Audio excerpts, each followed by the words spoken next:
Bonjour tout le monde, merci d'écouter Film de TQ. Cette semaine, je reçois l'humoriste Charles Beauchesne pour parler de son film d'enfance préféré, qui est le film d'animation allemand de 1994, Phil Idee.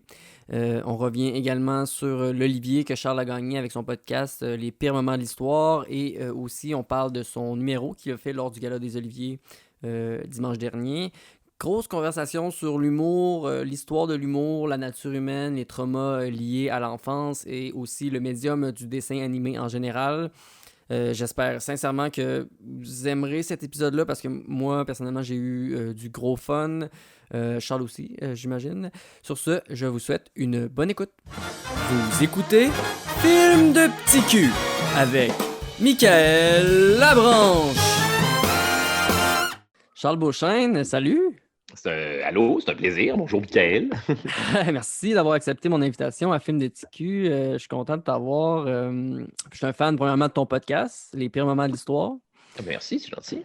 Je voulais te féliciter aussi pour ton Olivier que tu as eu. C'était quoi? On est quoi, là? C'est dimanche, il y a une semaine environ. Dimanche dernier. Parle-moi donc. Comment l'oublier? C'est ça, parle-moi donc de cette soirée-là. Ça devait être cool pour toi, là. Jeez, oui, absolument, absolument. C'est une montagne plus d'émotions cette semaine. Je sais pas. On dirait que non, tu vois, ça fait 10 ans là, que je suis sorti de l'École nationale de l'humour. Là. Je suis un finissant en 2010, là, fait que c'est ça, de 10 à 11, 12 ans, là, en tout cas. Puis ça a été toute une aventure. Là. Ça a été, là, je sors là, d'une décennie de, comment dire, Des peaufiner mon erreurs, peut-être art un peu? Ouais. au pic puis à pelle, là, puis serreur, puis comment dire, je sais pas, peaufiner ma patente, que je sais où est-ce que je m'en vais, mais comment dire, manifestement, il y a des... Oh, ta gueule, Nestor. Ferme ta gueule. Ton chat, qui est très Oui, concept c'est mon avec chat, j'en l'épisode ai deux. d'aujourd'hui. Tu vois, c'est ça. Là. Il y a lui en arrière, puis là, je sais pas si on va avoir, là, mais il y a une espèce de grosse affaire. Là, Il est drôle. c'est Mademoiselle Cunningham, ma vieille amie. Donc oui, non, mon Dieu, je sais pas, ça fait. J'ai l'impression que c'est.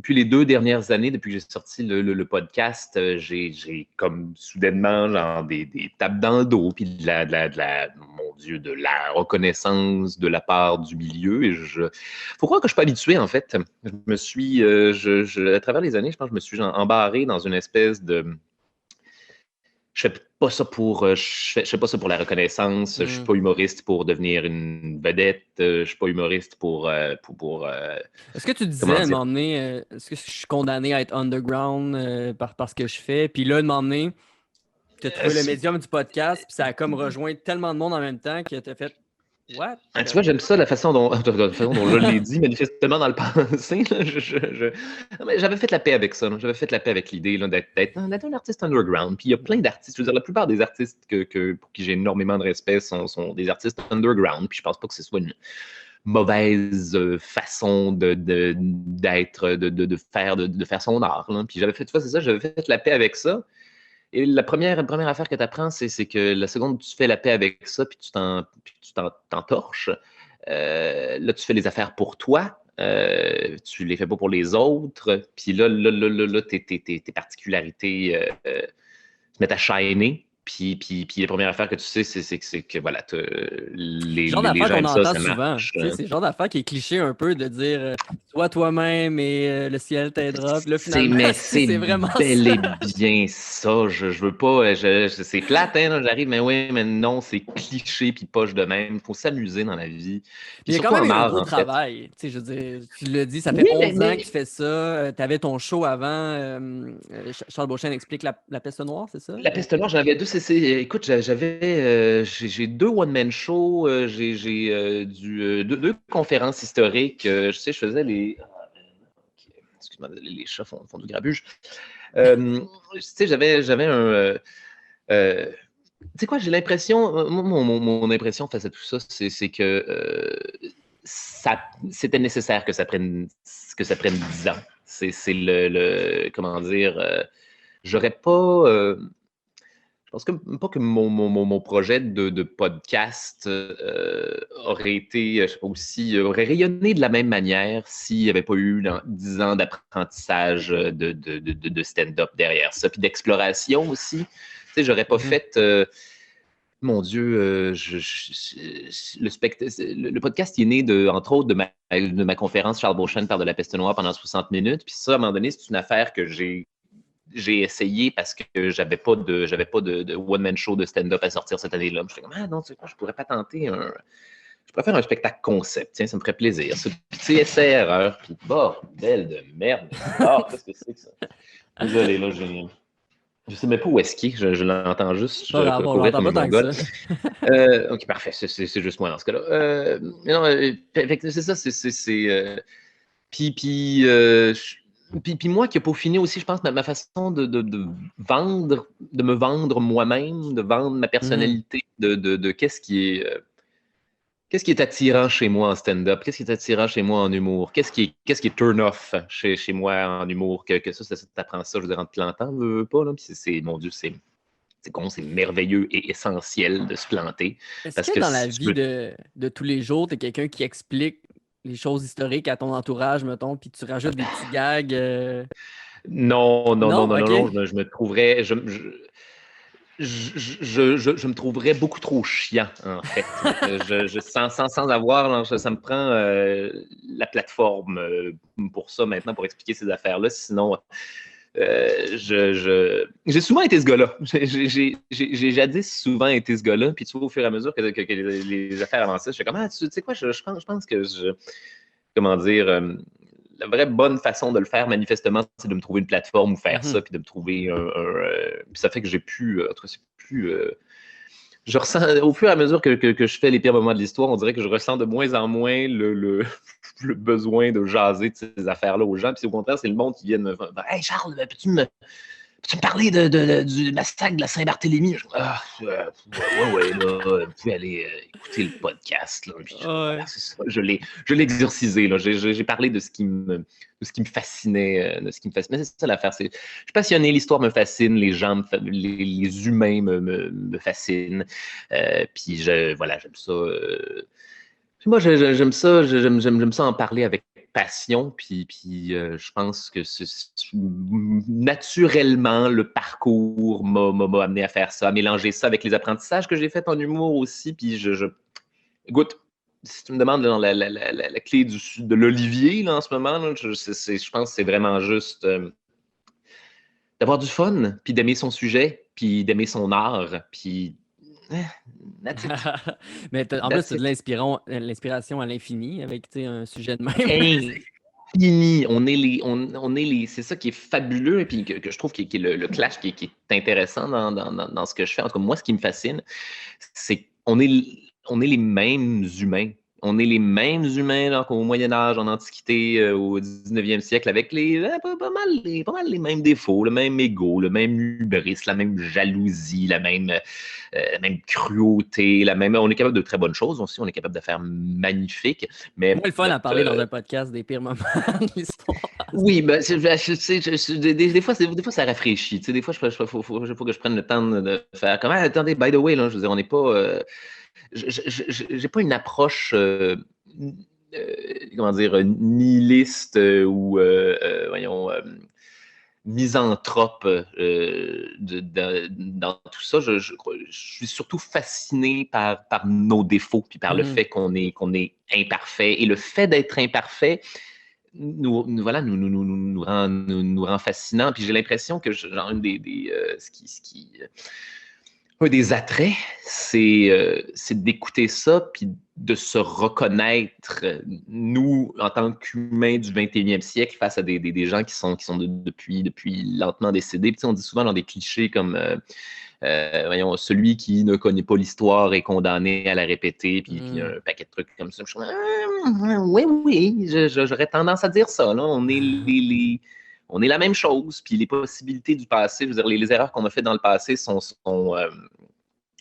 peuvent se manifester à tout moment si on ne fait pas attention à qui on est, si on ne fait pas attention à où on s'en va, si on ne fait pas attention à où nos émotions puis nos égos d'humains finissent par nous mener. Enfin, en tout cas, moi c'est ça le point, c'est ça la morale de l'histoire de tout ça. Puis j'ai l'impression que c'est ça que j'aime parler autant dans le podcast que dans mon stand-up, là, dans mon humour sur scène, là, parce que je fais ça aussi. Puis c'est d'ailleurs la raison pour laquelle je ne sors pas vraiment plus de 5 épisodes des pires moments de l'histoire par année. Pas parce que j'aime pas ça, mais parce que sinon je ferais juste ça. Et j'ai pas envie de faire juste ça. J'ai du plaisir avec Mais le le format est le fun. spectre de l'humour. Le Le format spectre est de le fun l'humour en parce général. que, tu sais, je suis quelqu'un qui consomme quand même beaucoup de podcasts, tu sais, ben, beaucoup, relativement, là, tu sais, autant que je peux en consommer, mais dans le sens que le tien, c'est le genre de podcast que, tu sais, des podcasts que tu peux écouter juste en En travaillant, en background, allant là, courir, en background, mais le tien, c'est genre, faut quasiment que tu prévois, tu sais, une genre de plage horaire pour l'écouter, puis vu qu'il y en a 5, tu veux pas passer. Tu veux pas passer free, là. Tu veux pas l'écouter de même dans le beurre, puis que, tu sais, t'es comme, ben, il y en a 5.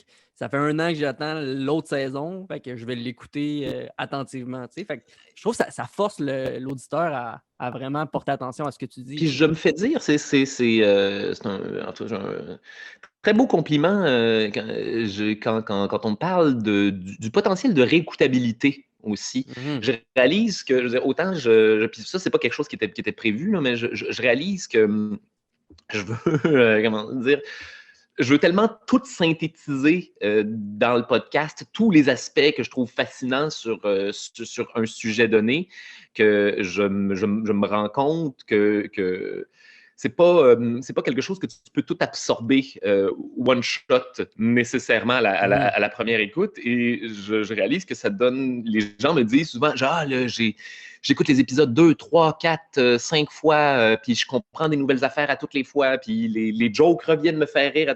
Ah, ok, good. C'est par inadvertance complètement, là, juste parce que Ah je suis un ouais. gros nerd, puis j'ai voulu plugger toute l'information. Là. Ça donne un potentiel de réécoutabilité. Je suis comme, ah, tu sais quoi, c'est beau. 5 épisodes par année, j'ai l'impression là, que c'est le ballon pour que tout le monde soit heureux. Mais en même temps, en tout cas, je dis ça, là, puis pas cette année, là, parce qu'on on a commencé en retard, là, ça branlait dans le manche de façon administrative, là, mais ouais, éventuellement, le deal là, avec les pires moments de l'histoire, ce serait 2 saisons de 5 épisodes Par par année. année, puis je m'arrête à 10 saisons, ou une affaire de même, là, 50 épisodes, peut-être plus là, si je le feel, là, mais moi, dans ma tête, le défi, là, c'est 10 saisons de 5 Ouais, épisodes puis il n'y a de cette rien qui affaire-là. t'empêche que tu sais, tu fais 10 saisons, t'arrêtes. Après ça, il y a comme un événement qui pop dans ta tête où comme, tu sais, tu prends connaissance, t'es comme, je vais faire un épisode spécial juste pour cette petite Mais affaire-là puis qui je m'a me marqué. connais, je vais très Ah ouais. possiblement me mettre à faire des épisodes. Ou si, tu sais, hey, si ça marche, man, peut-être, qui sait, peut-être 100 épisodes, peut-être je veux pas. Là, je parle de la fin, là, comme si tu avais de finir, mais non, mais je vais encore faire des pires moments de l'histoire pendant plusieurs années, mais j'aime cette idée, tiens, des anciens samouraïs de choisir sa propre mort. Puis là, je parle au sens figuré, là, je parle pas je ne veux pas me faire harakiri chez nous, là, mais choisir quand on s'en va, en fait, Ouais, ouais. et partir sur un high. Puis j'aimerais ça. Et les pires moments de l'histoire étant mon premier projet sur lequel j'ai un certain succès grand public, mettons.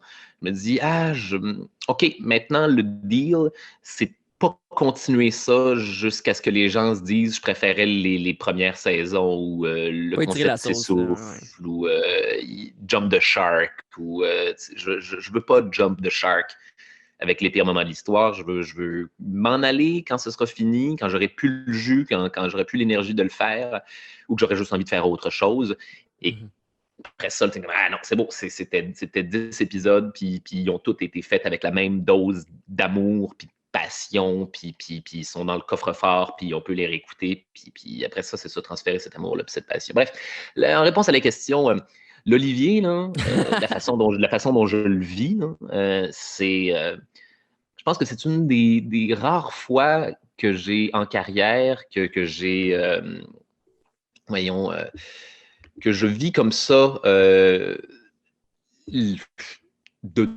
l'amour, hein, et de la reconnaissance à ce niveau-là de la part de mon propre milieu. C'est pas quelque chose auquel je suis habitué, c'est pas quelque chose auquel je m'attendais. Moi, je veux dire, je me présente à la cérémonie, puis je suis comme, gars, les prix, c'est important, mais c'est pas important. Là. Puis je suis là pour, je suis là pour le plaisir d'être là avec des collègues, puis de voir, je sais pas, c'est de sentir un engouement dans la salle quand c'est mon podcast qui est nommé en nomination, d'être comme, crime, il y a eu un peu plus de bruit, right, dans la salle, qu'il y a comme une clameur, les gens sont comme contents. Ouais. Pour moi, cool, je ne sais absolument pas quoi faire de ça, mais c'est génial. Puis après ça, je veux dire, mon Dieu, de l'avoir après ça, là, tu vois, j'étais sur scène à faire mes... Non, il s'est 100% perdu dans les statues égyptiennes, quelque part sur une étagère. Là. Je sais pas, j'étais là à faire mes remerciements, puis j'étais comme, je peux même pas synthétiser l'émotion que je suis en train de vivre. C'est, oui, du bonheur, mais complètement, overshadowed par de la surprise, puis du génial, superbe, j'en suis, vous me voyez très content, je ne pensais pas que vous m'aimiez de cette manière-là. Et j'en suis. Voilà, je trouve ça. Je le prends. Tout ça pour dire, cool je le prends. C'est qu'au-delà du prix que tu as reçu, le numéro qu'ils t'ont demandé de faire, tu sais, sur les pires moments de l'histoire des Oliviers, c'est aussi une genre de reconnaissance puis un genre de confiance en toi, tu sais, du milieu, dans le sens que, hey, regarde, on va donner un spot, fais-nous rire avec ce que tu es capable de faire. Viens nous faire ta patente, Charles, viens nous faire ton truc. C'est fucking drôle, là. Ouais, mais ça, tu dois avoir des bons commentaires là-dessus aussi. Pour vrai, c'est ça, là. Vraiment, j'ai passé dans tout le gars-là à stresser jusqu'à ce que mon cul ait envie de tomber. Parce que moi, les performances live, ça m'emplit toujours d'une angoisse absolument infinie. Il n'y a pas de montage. Non, pas seulement ils n'ont pas de montage, mais c'est l'idée selon laquelle, OK, là, tu as rodé une affaire pas tant de fois que ça, parce que tu l'as écrit spécifiquement pour ce truc-là. Tu l'as pratiqué, mais tout seul, chez vous, quelquefois devant le public. Et là, il faut que tu le rendes de la meilleure façon dont tu ne l'as jamais rendu dans ta vie, live, pas de retake, pas de reprise devant l'industrie, puis du monde qui Guillaume Lepage est à gauche, là, puis voilà. Il ne faut, dans ce 4 minutes-là, jamais se planter. La pression de ça, là, ça fait qu'avant d'entrer, je suis toujours... Ouais, puis t'avais des gars qui écorchaient des gens quand même, tu sais, des humoristes, puis tu sais, j'ai une musicalité aussi, genre, qui fait que pas moi, mes punchs, souvent, c'est des longs paragraphes à être prononcés excessivement rapidement avec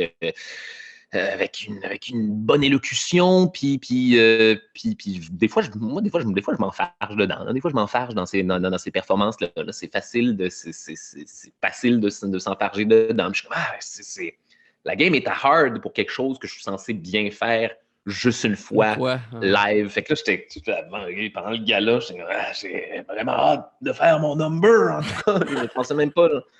C'est même pas avant ou après que tu as reçu le prix? C'était avant.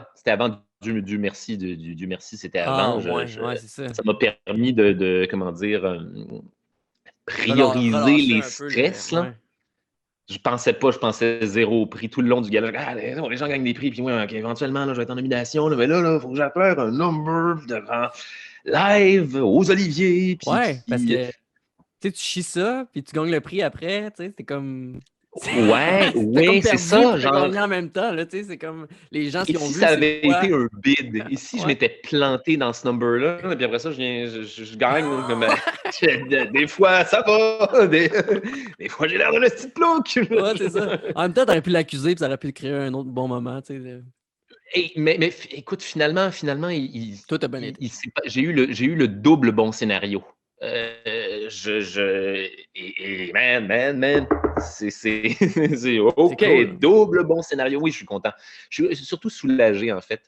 Là, je suis sorti du number, là, je suis retourné m'asseoir avec ma blonde. J'étais comme, OK, c'est beau. Là, j'ai calé une coupe de champagne. C'est beau. Le gala peut continuer, je m'en je Ah, m'en c'est ça. torche du reste. C'est beau. Le bout difficile où j'avais une chance d'avoir l'air d'un épais est maintenant passé. Puis Comment après ça, c'était voilà. le processus comment tu as monté ce numéro-là? Est-ce que tu as eu vraiment du fun? Est-ce que tu as trouvé ça stressant à mort? Ou comment c'était? Comment tu as trouvé ça? C'était Parce que tu as le, écouté je te dis, toutes les éditions, là. C'est ça. on a écouté tous les Oliviers, c'est-à-dire que il y a des, veux pas, il y a des auteurs, il y a des auteurs qui travaillent sur le gala là, qui nous sont fournis entre guillemets, là, c'est pas des objets, là, mais il y a des auteurs qui travaillent là-dessus, qui sont là pour nous donner un coup de main. Fait que, je veux dire, au début, quand ils m'ont appelé avec ça, puis qu'ils m'ont dit, hey, Charles, on aimerait ça, ça te tente de venir faire les pires moments des Oliviers? Oui, mais ça veut dire qu'il va falloir faire le processus d'écriture d'un épisode des pires moments de l'histoire. Et je veux dire, je peux faire ça tout seul, mais ça va prendre 150 milliards d'années. Fait que c'est certain que si vous voulez m'aider, venez avec moi, je vais vous montrer comment j'écris un épisode des pires moments de l'histoire. Fait que là, j'avais mon Dieu, 4 auteurs Ah ouais. là-dessus, là, que j'étais comme, OK, là, les amis, la première affaire, le premier shtick qu'on va faire, là, c'est j'ai le malheur de vous annoncer qu'on va être obligé d'écouter tous les Oliviers. Toute la gang. Là. Avant de Premièrement, commencer à trouvez-moi. écrire ou. Oui, avant, absolument. OK. Ça, Ah ouais. puis, je te fais un parallèle avec ça. C'est ça le processus, le pire moment de l'histoire aussi. Là, je m'assois à mon ordinateur, j'écoute des documentaires sur un truc. J'écoute infini 4, 5, 6, 7, 8, 9, 10 documentaires sur la même affaire, en prenant des notes, puis en checkant qu'est-ce qui revient. Qu'est-ce qui. Japon féodal. Oui, voilà, exactement. Là, c'est drôle, il y en a un qui vient de sortir sur Netflix en plus, Ouais. qui fait la synthèse de la période Sengoku. Puis, en tout cas, l'écriture de cet épisode-là était vraiment difficile à écrire. Et la recherche a été vraiment laborieuse. Puis là, je me le tape sur YouTube. J'aurais vraiment aimé avoir ça à ce moment-là. Hein. En même temps, tu peux dire j'étais on point puis j'avais pas eu besoin de ce documentaire-là. C'est ça qui est Il y en cool avait aussi. d'autres. Il y en avait d'autres. C'est juste que j'ai dû me taper genre des plus vieux documentaires, genre des années Mm. 90, là, puis sont moins. Des fois, sont un petit peu plus laborieux puis moins fascinants. Fait que c'est ça. Je me tape genre 10 documentaires, j'écris, je prends en note qu'est-ce qui revient et j'écris la narrative point par point. Parce que je veux pas. C'est le pire moment de l'histoire, mais c'est une histoire Mm. aussi. C'est ça, de la même manière que genre, le stand-up est une histoire, c'est faire rire en racontant quelque chose. Fait que là, j'écris point par point les différents bouts de mon histoire qui reviennent. Je triangularise les données, c'est-à-dire je check Avec ton téléphone, le satellite. ouais, avec les différentes sources, en fait. Je check genre, OK, là, cette personne-là dit cette affaire-là, mais une autre personne m'amène des nuances. Lequel des deux a décidé d'être, comment dire, Quel poids tu donnes? sensationnel? Ouais, c'est ça. Sensationnel dans sa façon de raconter ce truc-là. Qui est allé pour le stunt, là? Et quel est l'historien là, qui est nuancé là-dedans, qui va nous dire ouais, non, c'était peut-être pas tout à fait comme ça que les choses se sont passées. Et ça, c'est important à faire parce que j'aime pas. Autant c'est les pires moments de l'histoire, je veux que ce soit les véritables pires moments. J'ai pas Ouais, envie c'est de ça. sortir du comment dire le cabinet des curiosités, puis de mentir ou d'exagérer des vérités historiques. Tu veux pas te faire Je vais, fact-checker après ton.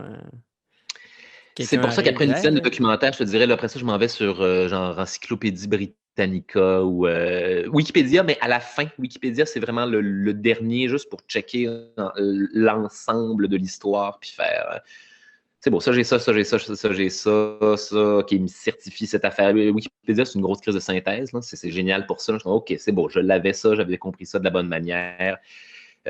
Britannica aussi, là, en tout cas, j'aime bien là, son ouais, eux by sont the pas book. mal. Là. Ouais, c'est ça. C'est pas mal plus Fait que rigoureux. ça, c'est le processus genre de recherche. Fait que là, il a fallu faire ça pour les oliviers. Là, on était 5 à se taper l'entièreté de tous les oliviers. À 20 galas, tu vois, c'est ça, on était à peu près 4-5 galas chacun. Une crise de chance Des que c'était pas. gigantesques. Je sais pas quel gala qui était comme la 50e édition.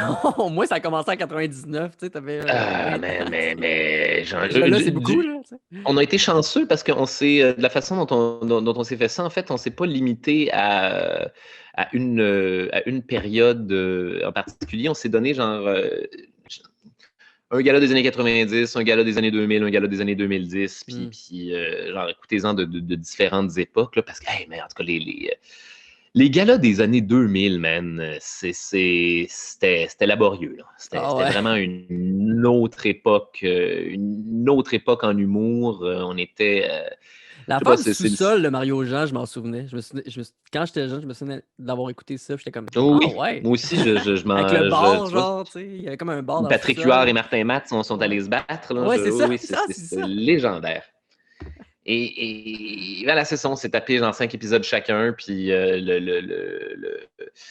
ah, c'était épuisant, man. J'étais quel processus laborieux, parce que c'est ça, c'est pas des affaires qui sont faites pour être réécoutées. Et le point, c'est ça, le point du number, c'est que l'humour, ça vieillit vite. Puis de l'humour, en tout cas, Ça vieillit de mal. l'humour Surtout. Kebs d'il y a plus de 10 ans, là, c'est beaucoup de prémices. C'est beaucoup de ah, ok, c'est tout. La joke, c'était ça. On s'est arrêté là, on n'a Ah pas ouais. développé plus que ça. Le concept de l'idée faisait rire les gens à l'époque, puis pas besoin genre d'aller plus loin que ça. En tout cas, C'est intéressant quand même d'un point de vue historique, tu sais.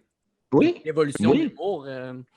Comment est-ce qu'on se fait rire, là? Comment est-ce Mhm. qu'on. Puis tu vois les années, en fait, tu vois à partir de quel moment au Québec il y a eu un boom d'humoristes. Hein? Tu vois à partir de quel moment au Québec on a commencé à écouter du stand-up américain, puis faire de l'humour comme le font, justement, comme le font Jerry Seinfeld ou. Ah C'était pas ouais. comme ça. C'était pas comme ça dans les années 2000. C'était pas comme ça dans les années 90. On avait comme notre espèce de brand d'humour québécois, Serais-tu comment capable de dire, à la situer, Roméo Pérus. Pardon? serais-tu capable de situer ce boom-là, exactement? Je te dirais, on a commencé genre à beaucoup là, américaniser notre stand-up à partir des années 2010. OK. Si je ne m'abuse, là, les gens. Fin des années 2000. Là. L'arrivée de Fin des années Netflix. 2000. Oui, entre autres choses. Puis avec genre. Tu sais, l'arrivée d'humoristes comme des Guillaume Wagner ou je sais pas, Des des geeks Adib d'humour un peu, Al-Khalidi. quand même, à quelque part, là, tu sais. Oui, ben oui, des gens voilà, qui trippent sur le Le stand-up. stand-up en général et parce que c'est ça, avant ça, là, c'est nos humoristes québécois qui ont inventé le stand-up au Québec. Et c'est tout à fait, je veux dire, c'est tout à fait louable, là. Je suis pas en train de dire que l'humour de ces années-là, c'est de la chenoute, mais on a comme établi les fondations de notre brand, de notre marque de stand-up au Québec. Puis l'autre génération après ça, là, mon Dieu, les Louis T, les François Bellefeuille, les Guillaume Wagner, les Louis-José, mon Dieu, comment ne pas citer Louis-José qui a complètement changé la game du stand-up au Québec. Là, les gens, tu le sais que tu as changé la game quand les gens se mettent à un peu t'imiter Ouais. en faisant de l'humour. Il y a eu des années, là, dans les années 2000, là, c'était les années où tout le monde parlait vite, les années où tout le monde avait une petite truc comique, un peu à la. Je vous dirais, là, Louis Observation José, aussi. si tu écoutes ceci, c'est une très mauvaise imitation, là, mais oui, ouais, Ça c'est va être ça. le teaser de la film de Tiki. Une petite truc comique, je sais pas, en tout cas, c'est Louis José, j'imagine. Là, puis, voilà, c'est ça. C'était ces années-là. Puis là, les gens se sont rendus compte qu'il y a d'autres humoristes qui faisaient de l'humour de cette manière-là ailleurs. Et là, l'humour, et là, le stand-up a commencé à s'américaniser. Comme Puis l'impression ben, puis, qu'avant, c'était plus un hybride entre le monologue, tu sais, théâtral un peu, puis le stand-up, justement. Tu sais, c'était comme un mix des deux. Tu sais, en partant, il n'y avait genre de pas de Yvon Deschamps troisième. et Clémence Desrochers. Là. C'est ça, il n'y avait pas de quatrième mur, mais Non, c'était ça, c'est les Français. récité. Tu sais, c'était quand même récité. C'était quand même du Il y avait, théâtre, c'était il y quand avait même un un peu de quatrième monologue. Là. mur quand même, tu sais, dans le sens que c'était pas une interaction avec le public, puis tu parlais pas, tu sais. Yvon Deschamps, c'est un personnage. Là. Il C'est joue, ça, tu sais, genre, la plupart du temps, dans ses sketchs, un bonhomme. Là. Mhm. Puis dans les années 90 aussi, c'est ça l'affaire. Dans les années 90, là, il y a beaucoup genre comment dire, des humoristes de ces années-là qui ont starté avec un personnage, genre le camelot de Mario Jean ou comment dire. Je pense même François Morancy, genre en commentant, en commençant, il y avait une espèce de en tout cas, personnage pas clair, casquette, lunettes, que ça veut pas vraiment rapport, ça veut pas vraiment Mais même les numéros, tu sais, Femme ordinaire de Patrick Huard ou Ferme ta gueule, tu sais, c'est comme. C'est des numéros, mais. C'est comme. Priscilla, le chauffeur de C'est taxi. ça, c'est des monologues, tu sais, c'est comme. Tu vois que c'est écrit, tu sais, tu vois qu'il le dit à la virgule près. C'est ça qui est comme Oui, nuancé avec le stand-up, tu sais. L'aspect du stand-up parlé, là, la simulation de conversation, là, c'est quelque chose qui est arrivé, j'ai l'impression, un peu plus tard dans le mainstream en humour. Parce qu'il faut se rappeler qu'il y avait là, je te parle des humoristes mainstream, il y avait des comiques de bar aussi, là, de l'époque, là, où ça, tu vois, eux autres, ça, c'était plus parlé, c'était plus des comiques, comment dire, comme on les. En tout cas, on aurait tendance à les archétyper, là, les synthétiser, là, des conteurs là, je sais pas, la Michel Barrette, là, à la Claude Blanchard, whatever. Mais c'était, comment dire, ça, tu vois, c'était plus. C'est con, qui c'est qui disait ça? Je pense que c'est Yannick de Martineau, genre, qui m'a dit ça à un moment donné, puis j'avais trouvé ça vraiment, vraiment intéressant. Il me disait, c'est con, moi, je pense que les Québécois n'aiment pas nécessairement l'humour, ils aiment se faire compter des jokes. C'est intéressant. Puis, je veux dire, pas dans l'absolu, là, mais il y a une nuance entre quelqu'un qui compte des jokes et quelqu'un qui livre une performance humoristique. Ça a l'air de la même affaire, mais il n'y a pas, comment dire, dans un monologue de stand-up, les jokes vont venir appuyer un point. Tandis que, je veux dire, il y a puis c'est pas une mauvaise façon de faire, là, il n'y a pas de bonne ou de bon ou mauvais stand-up, mais tu sais, il y a du monde plus liner que ça va plus reposer sur la blague, c'est drôle, on la rit, on la jette au vidange, on passe à une autre, passe à un autre concept. Et ça ici, ça marche beaucoup. Ça marchait beaucoup dans les vieilles années. C'était juste sans nécessairement dire que c'était la vieille façon de faire de l'humour. C'était la façon.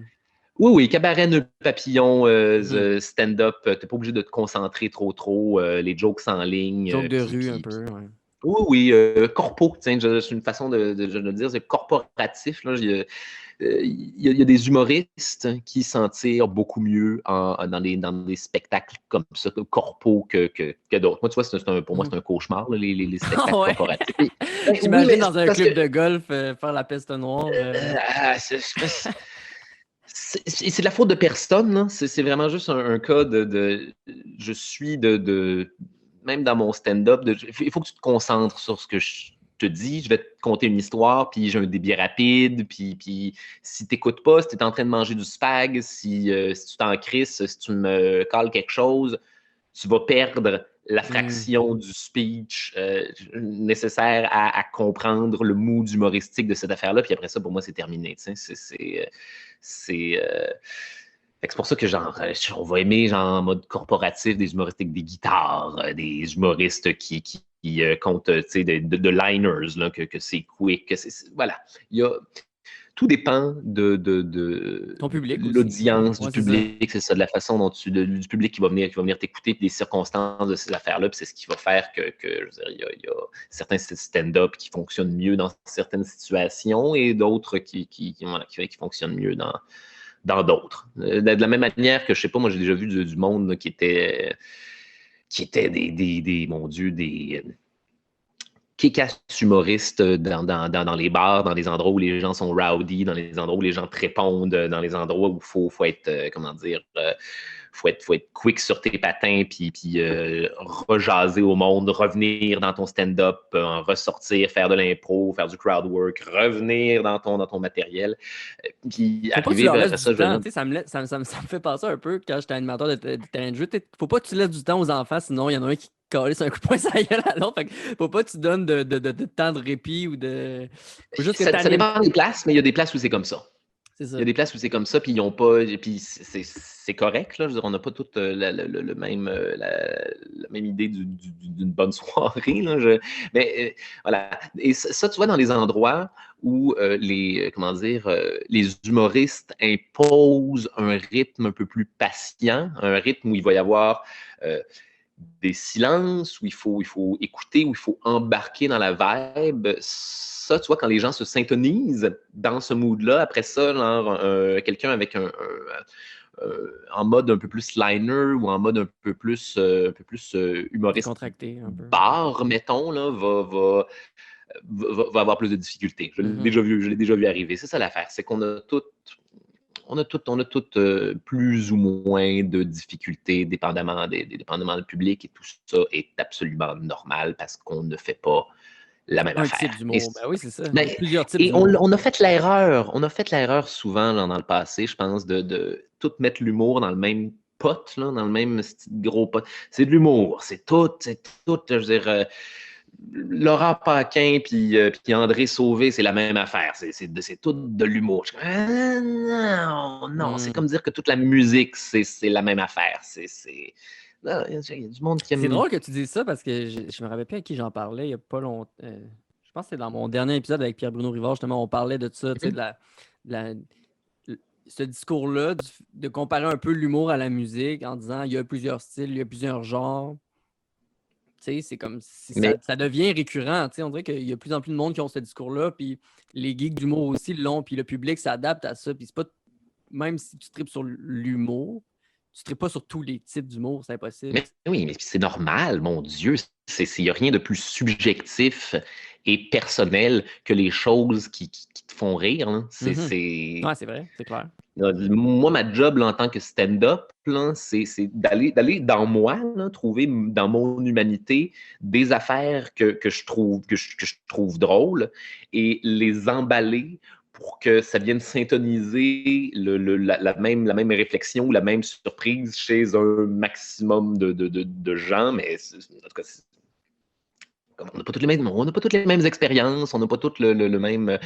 Les mêmes affaires ne font pas rire tout le monde, puis c'est absolument correct de faire Mais du c'est, jazz ou du rock and roll ou voilà. mais c'est la réaction qui est un peu similaire dans le sens que, tu sais, justement, tu parles de jazz.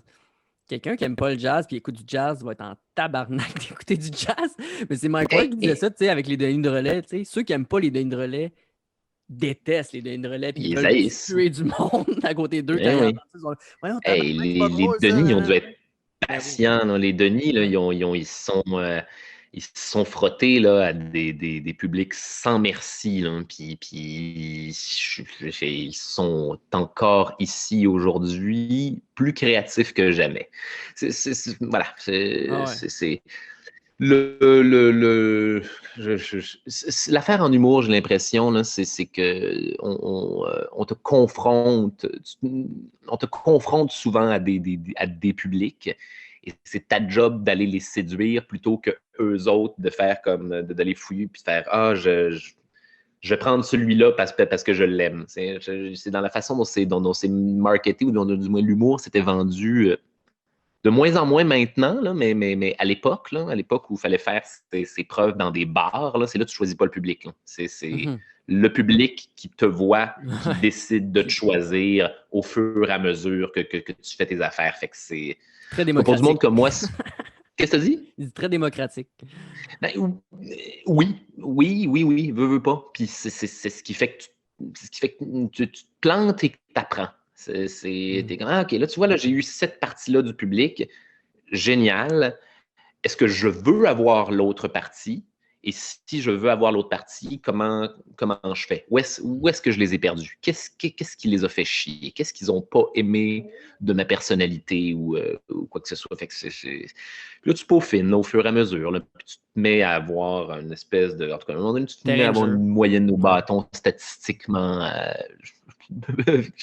fonctionnelle. Là, mais Charles, voilà, c'est ça. j'ai l'impression qu'on pourrait parler d'humour pendant À des l'infini. heures, mais c'est un podcast où on parle de ton film d'enfance préféré.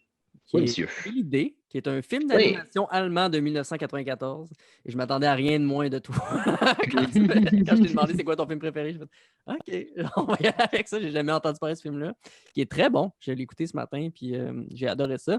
Mais avant qu'on entre justement dans ce film-là, j'aimerais ça que tu me dises, chez vous, quand tu étais jeune, c'était comment ta relation avec les films? Est-ce que tu as des frères, des sœurs? Est-ce que avec tes parents, tu écoutais des films? C'était comment dans la maison familiale, l'ambiance? Nous autres, on avait le principe de. Moi, j'ai un frère, j'ai un frère plus jeune de 3 ans, puis on avait. On était ce genre de famille avec voyons, on avait l'habitude de se faire. La soirée cinéma faisait partie de la routine. Je pense à tous les vendredis ou les samedis, on se tapait un film en famille. Mon père allait louer quelque chose chez Blockbuster, là, puis on se tapait de quoi. Là, j'ai vu, en tout cas, j'ai vu toutes sortes d'affaires là, à l'époque. Là, L'île Coupe-Gorge, Broken Arrow, tous les films, une espèce de films d'action weird des années 90. Mon père nous a loué ça à un moment donné. Puis, moi, quand je rentrais de l'école le vendredi soir, quand j'étais au primaire, je me tapais tout le temps un film en revenant. Tout le temps à la fin de la semaine. Puis souvent le même film. Là. Je pense que j'ai passé là, une couple d'années à me taper là, dans les trois Batman des années 90. Là, Tim Burton un Batman peu, hein? Returns et Batman Forever. Là. Mhm. Une fois par semaine, à répétition, un différent pendant genre 1 an. Là. C'était mon habitude. Là. Je m'asseyais, j'ai vu ces films-là dans un nombre astronomique de fois. C'est J'écoutais lequel des ton dessins préféré? animés C'était dans les c'est celui Batman avec le pingouin? Returns. Oui, oui, oui. Ouais, c'est ça. Oui, oui. Oui, oui, oui. C'est le plus, en tout cas, Il est bon, c'est le hein? plus Effectivement. expressionniste de la gang. Là. Il y a comme j'ai l'impression que dans le premier, je veux dire, ils ont donné les rênes à Tim Burton de réaliser le film, mais pas nécessairement de faire ce qu'il voulait, comme il voulait. Et Batman Returns, j'ai l'impression que. Pardon, c'est ce qu'il voulait faire, de la façon dont il voulait le faire, c'est son esthétique. C'est un Batman intéressant où Batman n'est pas vraiment important. Moi, je trouve ça vraiment. C'est un film sur la femme chat et le pingouin dans un setup de Noël avec, en tout cas, plein de Ouais. référents à l'expressionnisme, cabinet du docteur Caligari, Métropolis, un paquet euh, moi, je pense que c'est La Femme Chat, le film, là, Ouais. si tu me demandes mon avis. Là, j'adore ce qu'ils ont fait avec La Femme Chat. J'adore le message que ça envoie. La femme Selina Kyle qui devient la femme chat parce que tous les hommes qu'elle rencontre dans sa vie essayent ou finissent par la tuer d'une façon ou d'une autre. Une espèce de, Genre de Neuvie, sous-texte ouais. féministe oui, OK. Tous les hommes qu'elle rencontre lui la détruisent d'une façon ou d'une autre et la renforcent dans la femme chat qu'elle est devenue.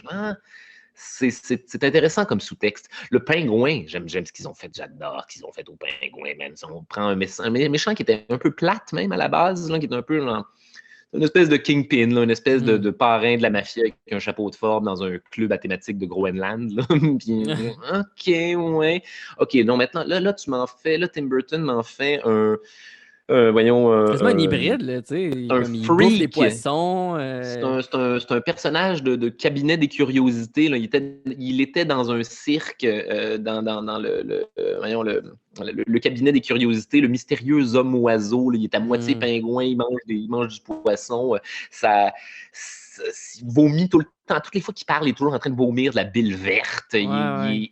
Et son ambition à lui, c'est, en fin de compte, étant donné qu'il s'est fait jeter dans les égouts parce qu'il était monstrueux, c'est de noyer tous les enfants dans les égouts. Ah, ok, d'accord, tu m'en as fait un monstre au sens propre comme au sens figuré. Et en tout cas, c'est pour ça que je trouve ça intéressant que le pingouin est toujours en train de Ouais. vomir de la bile verte, mais au sens figuré aussi. Là. Toutes les fois, il est tellement plein de marde, il est tellement plein de mauvaises expériences que ça se manifeste voilà, sous la forme de cette espèce de vengeance monstrueuse. Là, sur le bon, je trouve les personnages. Et le pingouin, quelle crise de bon méchant, là, il est resté prisonnier dans l'enfance. C'est ça Aussi, ouais. le pingouin porte encore une espèce de grosse grenouillère de bébé, toutes ses parapluies, ses gadgets, il conduit un gros canard pour enfants, il y a Ah ouais, c'est vrai, le motifs gros de canard. J'avais oublié le gros gros canard. crises de canard avec des motifs de spirale, Ouais, puis ouais. d'étoiles, puis il y a toute une espèce de, comment dire, de thématique un peu bébé, un peu enfance, un Enfantin, peu ouais. comme si le pingouin était resté stallé au moment où il s'est fait jeter dans les égouts, puis il y a comme un monstre qui s'est construit par-dessus une espèce de traumatisme d'enfance. Ah, quel. Moi, c'est un Tu de me mes méchants donnes, préférés. tu me donnes le goût de les réécouter. Ça fait longtemps que j'ai réécouté ce film-là. Ah, puis c'est un film de Noël en plus, là. Ah ouais, en plus. C'est un excellent film de Noël, là. Puis, en tout cas, esthétiquement, c'est fabuleux. J'adore Batman Returns. Bref, tout ça pour dire que mon rapport au film, c'était la bonne vieille soirée cinéma, là. Parfois, avec mon frère, là, on se mettait, genre la fin de semaine, on dormait en sleeping bag dans le sous-sol, là, puis on se tapait les mêmes Disney là, à l'infini, là, genre Bernard et Bianca en Australie. J'ai dû assez écouter ce film-là. Aucune idée, c'est quoi? C'est un Disney, c'est les Ah ouais. Avengers, c'est les Rescuers, excuse-moi, c'est en tout cas, deux souris qui vont sauver des enfants Ok. maltraités. Il y a un petit peu de la vibe de Félidé, d'ailleurs, aussi là-dedans, sauf que c'est avec des souris, là, c'est ironique, là, mais c'est une espèce de enquête de deux animaux anthropomorphisés dans un Ouais, monde ouais. d'humains un peu sinistre, là. Venons-en aussi à Phil justement. Peut-être D'ailleurs, oui, tout à fait. Tout à fait, tout à comment fait. t'as fait de la Parlons-en. rencontre de ce film-là?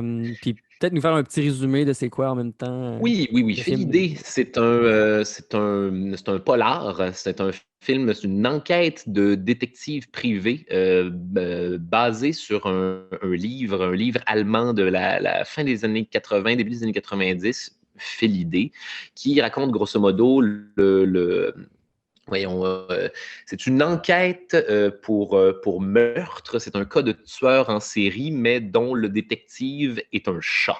Hmm. Et déjà là, moi, cette prémisse-là, je veux dire, je trouve ça.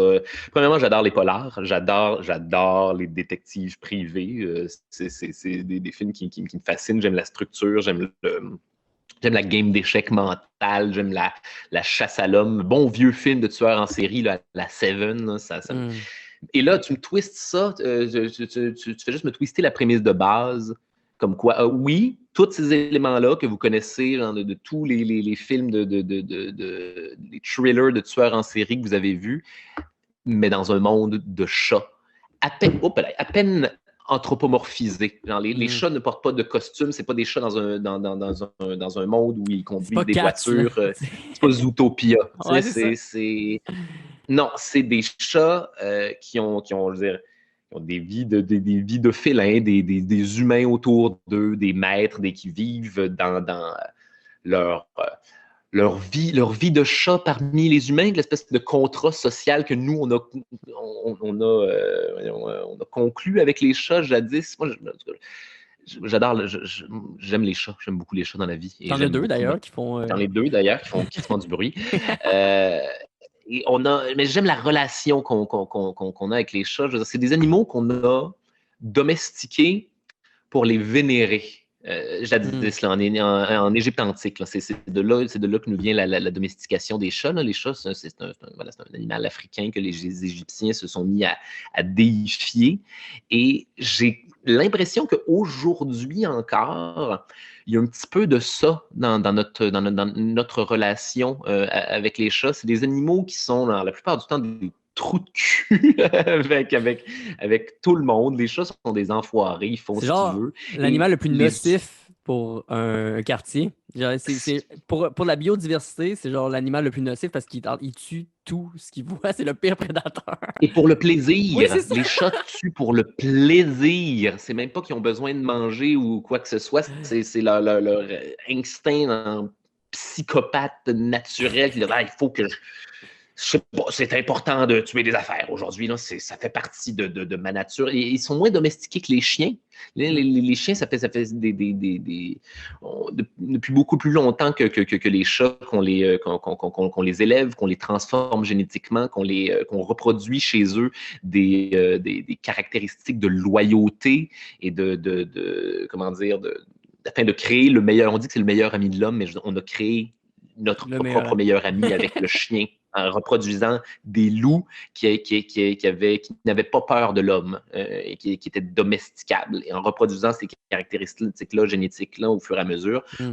voilà, on se ramasse avec des chiens. Les chats, on a commencé à faire ça beaucoup plus tard. Fait qu'ils sont beaucoup plus proches de leur... Instinct. c'est pas qu'ils sont indépendants, ils sont plus proches de leur nature sauvage, ils sont Mm. un peu moins domestiqués. Fait que et les humains, je trouve qu'on est, au même titre que les Égyptiens, là, je trouve qu'on est du staff pour les chats. On est un peu des esclaves, on est un peu des butlers. Je dis ça ça me fait plaisir d'être Mhm. l'esclave des chats. C'est un magnifique hobby de devenir. Bon, ben voilà, c'est ça. C'est ma Voici votre responsabilité. nourriture. C'est ça. Voilà, voici votre part de nourriture. Je viens payer la protection afin que vous ne déchiriez pas mes rideaux. Et voilà, c'est la mafia des chats. Et c'est ainsi que ça. Et je trouve que dans Félidé, voilà, c'est ça. Il y a un peu de.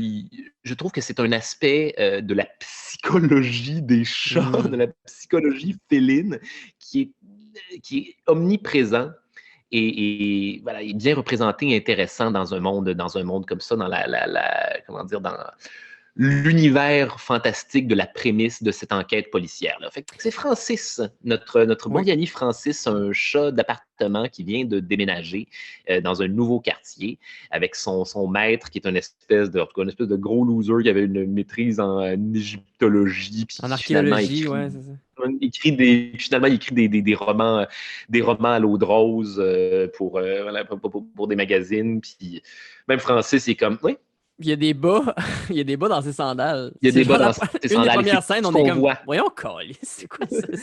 C'est tout ce qu'on voit de lui. De la même manière que genre dans La Belle et le Clochard, là, qu'on sent les humains, on les voit que de la perspective de l'animal, c'est-à-dire leurs pieds la plupart du temps. Hmm. Lui, la façon dont ils sont représentés, un peu une espèce de personnage de gros loser, c'est qu'il y a tout le Hmm. temps des bas dans ses sandales. Effectivement, c'est l'essentiel de son personnage. Le maître de Francis a des bas dans ses sandales. C'est très drôle, ça. Et voilà, Francis débarque dans un nouveau quartier et remarque qu'il y a des meurtres de chats Mhm. dans les environs.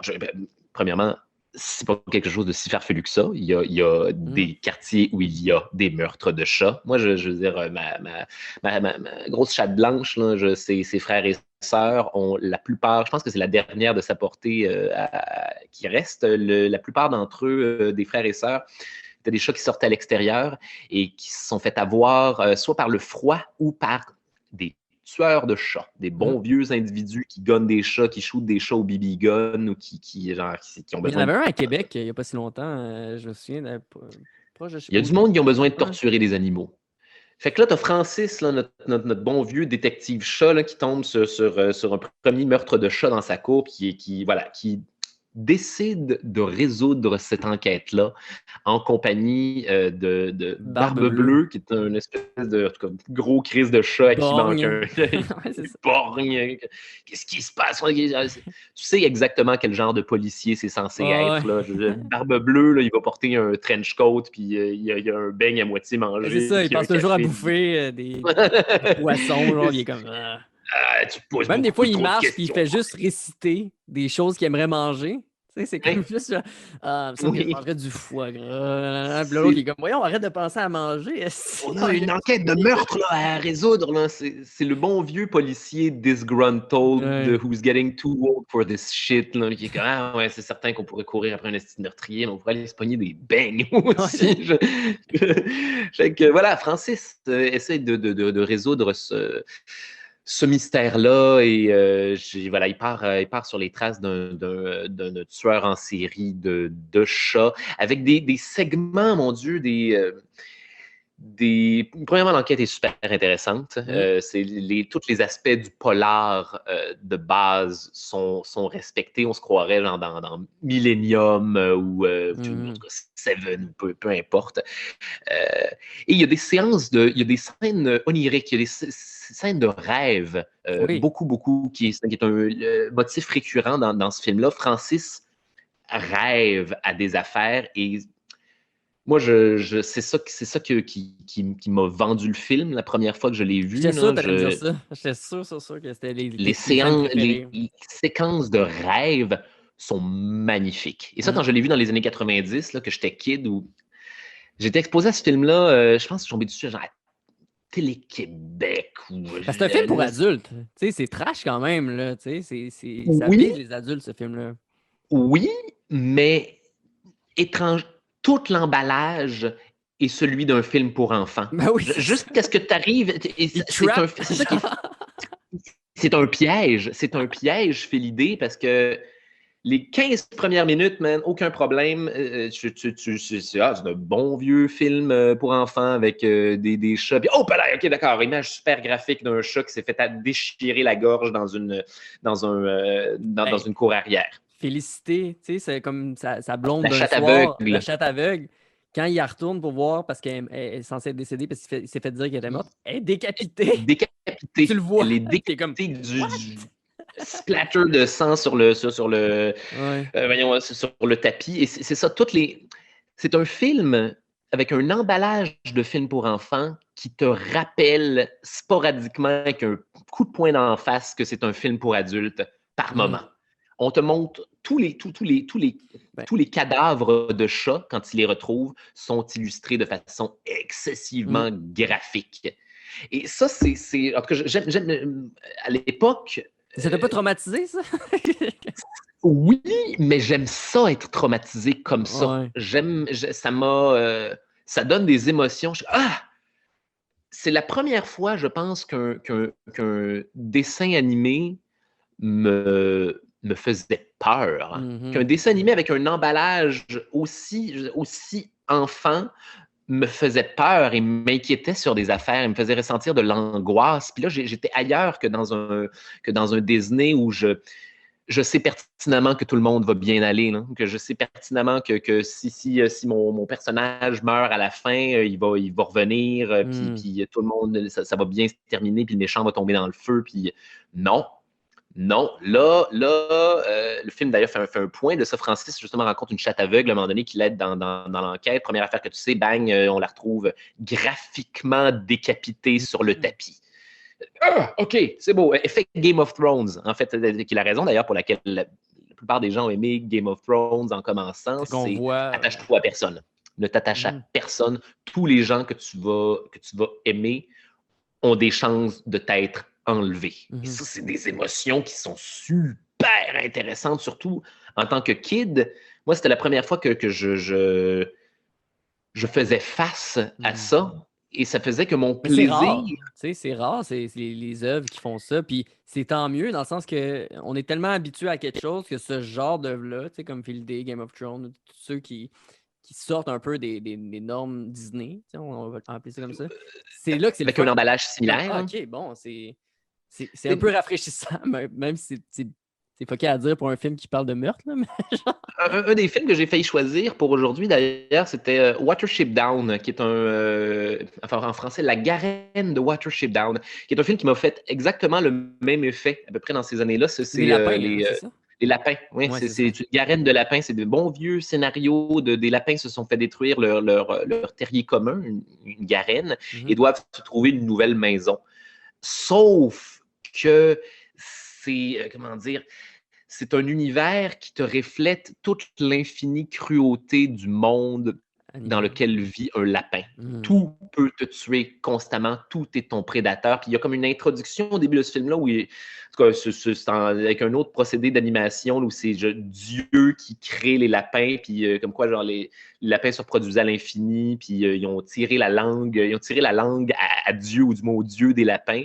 Et cette entité divine-là a décidé de punir les lapins en leur donnant tous les prédateurs du monde, pour les punir de leur arrogance. Et maintenant, tu vas être obligé de courir pour ta vie, de te cacher, de sans arrêt regarder derrière ton épaule pour t'assurer qu'il n'y a pas un prédateur, et ce sera ça la vie des lapins à l'avenir. Et c'est ça Oui, à voir d'ailleurs Watership Down, Ah là, ouais. c'est dans la même. Et voilà, c'est la même chose qu'on retrouve dans Philidé, c'est toute l'espèce de cruauté, Les chats qui se battent, tu sais, c'est comme les chats de violence, ruelle, c'est ça qu'ils font, ils se battent, puis il faut, tu sais, c'est la seule la affaire qu'ils font. violence du monde des chats, exactement. Se Ouais. battre, fourrer, avoir un gros humain un peu dommé qui te Ouais. donne, Tu donne penses du que tout maquereau. est chill, tu sais. L'autre, il sort, il fait son enquête de meurtre. Mais c'est l'affaire avec. Justement, j'aimais ça aussi qu'il l'ait au début, puis je savais pas que c'était basé pour adultes au début. J'étais comme, ok, c'est un film pour enfants. J'avais pas lu dessus, tu sais. Mais il y a des indices de même que juste la manière c'est fait aussi, c'est comme plus adulte. Les yeux des chats, tu sais, sont comme plus sérieux qu'un film de Disney, par exemple, qui est plus enfantin, ou justement le meurtre, tu sais.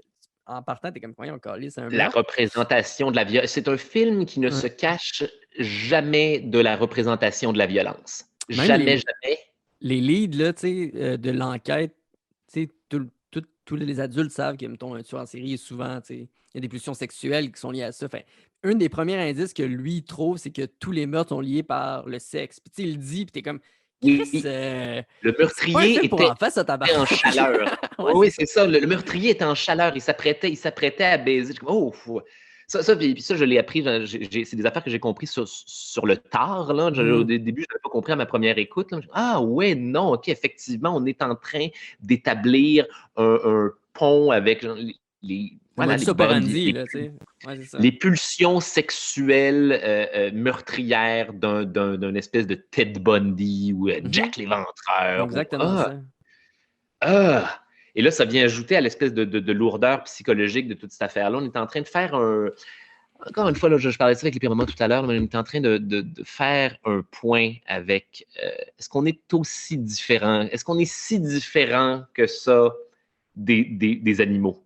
Est-ce que Mhm. l'humain, on n'est pas un petit peu encore un animal de cette manière-là? Si, genre, dans une enquête de chat, les motifs sont, sont un petit peu, sont un peu les mêmes. Mais c'est Oui. ça. Et puis j'avais une question pour toi par rapport à ça que je trouvais intéressante à te poser. C'est, je trouve que dans les œuvres, tu sais, souvent, mettons, tu regardes La planète des singes que j'ai regardé récemment, les œuvres, justement, Lequel, le remake ou le nouveau, ouais, ça, le nouveau? remake. Tu sais, c'est souvent, les animaux sont comme représentés souvent comme, quand ils sont, quand ils sont mauvais, c'est parce qu'ils ont un peu d'homme en eux. Tu sais, c'est à cause des hommes qui sont faits, mettons, voyons, exploités ou peu importe. Puis là, leur caractère mauvais, c'est à cause des hommes, mais je trouve pas que le caractère mauvais de l'homme, c'est un peu son C'est un peu passé d'être un animal. animal. Tu sais, c'est ça qui est twisté un Et peu. c'est le point, et c'est le point de Félidé, j'ai l'impression. Mhm. Il en parle avec, genre avec Pascal, à un moment donné, le vieux chat, le vieux chat qui a le cancer, là, il y a une conversation comme quoi Le gardien des le chat catacombes, qui un utilise peu? un ordinateur. Ah, ok, Non, non, c'est le riche, là, genre. oui, exactement. Le riche qui a Qui prend des le temps. peintures de Kama Sutra.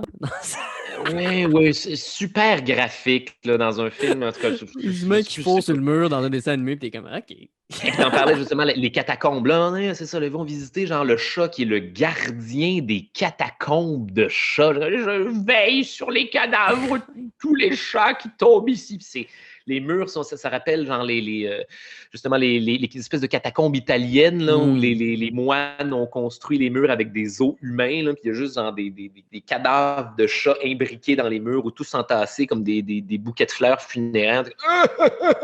Qu'est-ce que c'est que ça?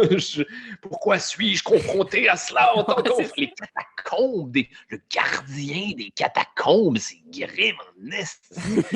Et après ça, voilà, Pascal te jase de ça aussi à un moment donné avec le vieux chat qui a le cancer, Mhm. jase de ça avec Francis, comme quoi, qui est un animal?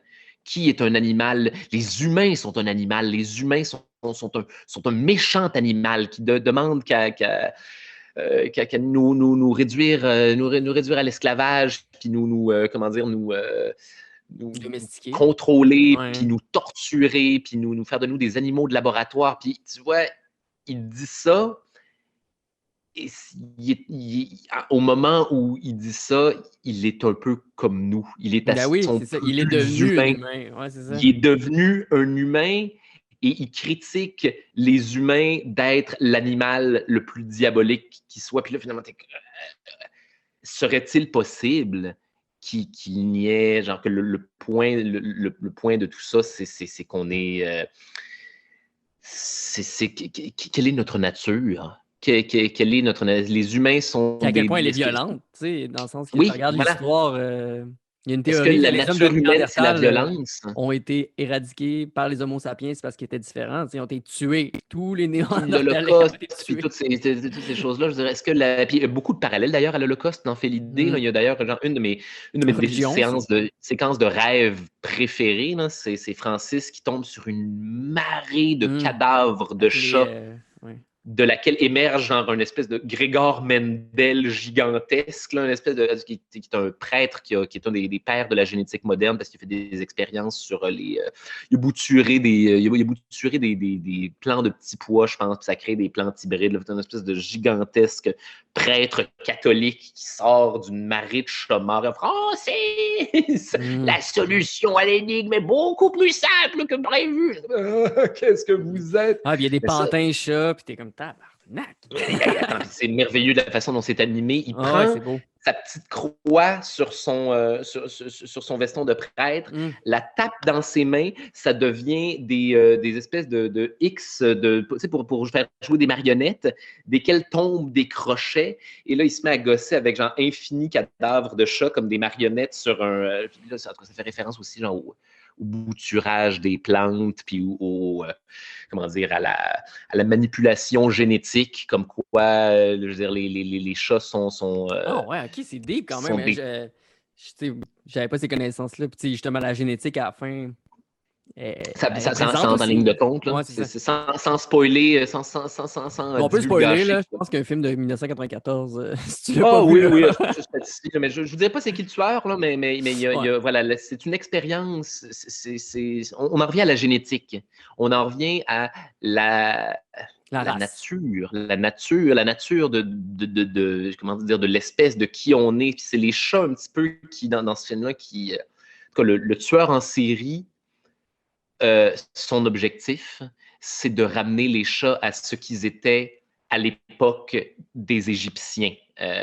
Mhm. Wow, ok, d'accord. Il y a comme cette espèce d'idée-là Une de pureté, un peu. pureté, retour à la nature profonde Hmm. de ce qu'on est.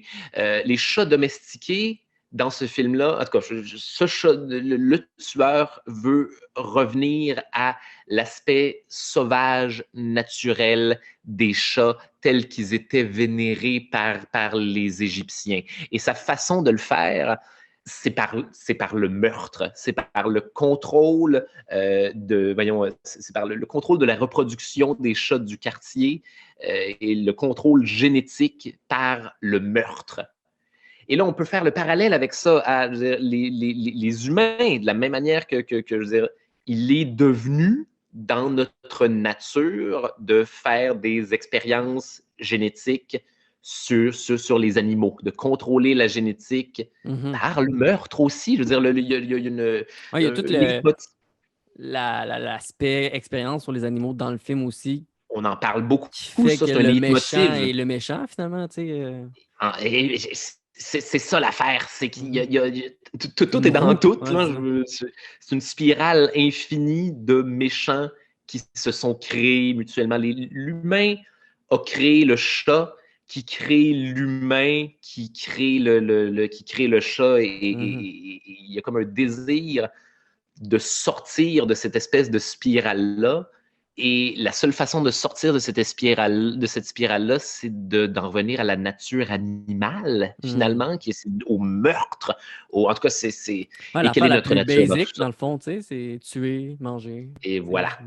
c'est ce que les Et animaux font. c'est quoi la leçon, finalement, dans tout ça? Encore une fois, le film se finit, là, tu t'interroges sur Ben Ah, lui-même, il ouais, ok, d'accord. s'interroge, tu sais, il dit est-ce qu'on devrait s'inspirer, est-ce que les chats devraient s'inspirer, les humains devraient s'inspirer des chats, puis tu sais, comme dans le fond, ce Où qui nous les reste chats à définir, devraient devenir plus humains, c'est ou ça, c'est comme qu'est-ce qu'on ensemble est? bâtir le.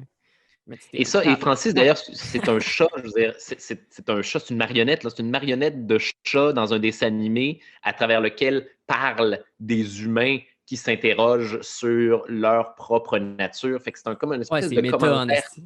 constant, oui, sur qu'est-ce qui nous distingue des animaux. Est-ce que quand les animaux font des choses atroces, c'est leur nature animale ou est-ce que c'est parce qu'ils sont un peu humains?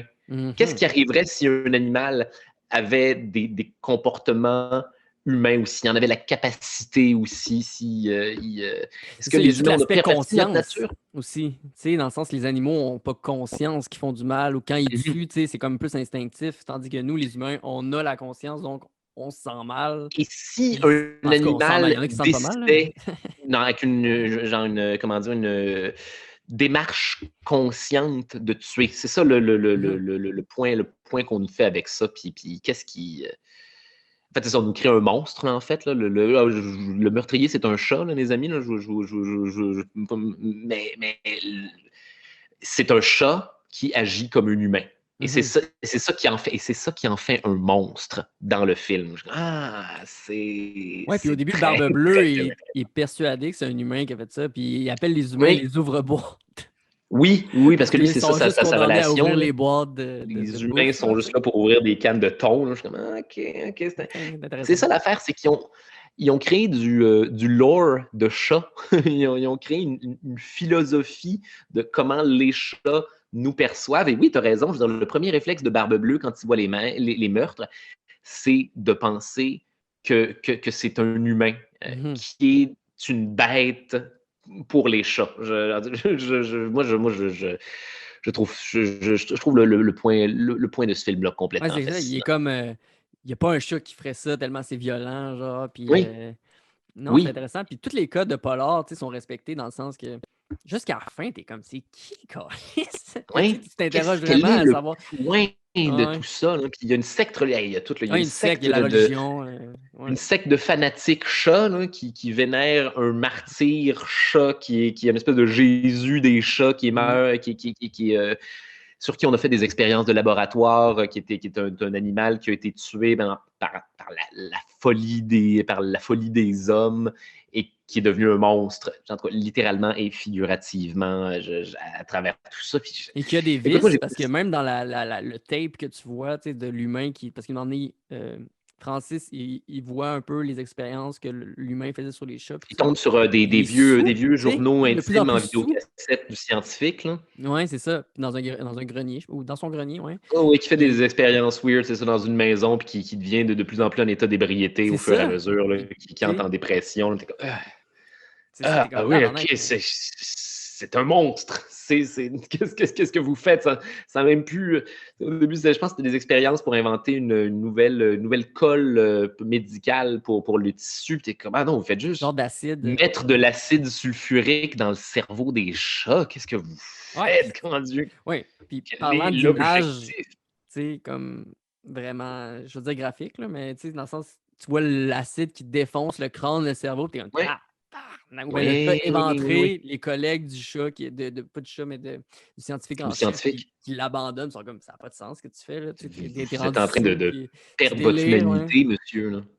Et c'est ça, encore une fois, c'est un film qui se cache pas, qui se cache jamais de la violence, qui te fait un point sur juste les expériences de laboratoire, la façon dont on traite les animaux. Mhm. Je pense que c'est C'est un entre des autres ça thèmes, ouais. le point. Je veux dire, on les contrôle, on contrôle ce qu'ils sont. On crée génétiquement, on les reproduit avec des idées, une idée en tête. On fait des expériences sur eux.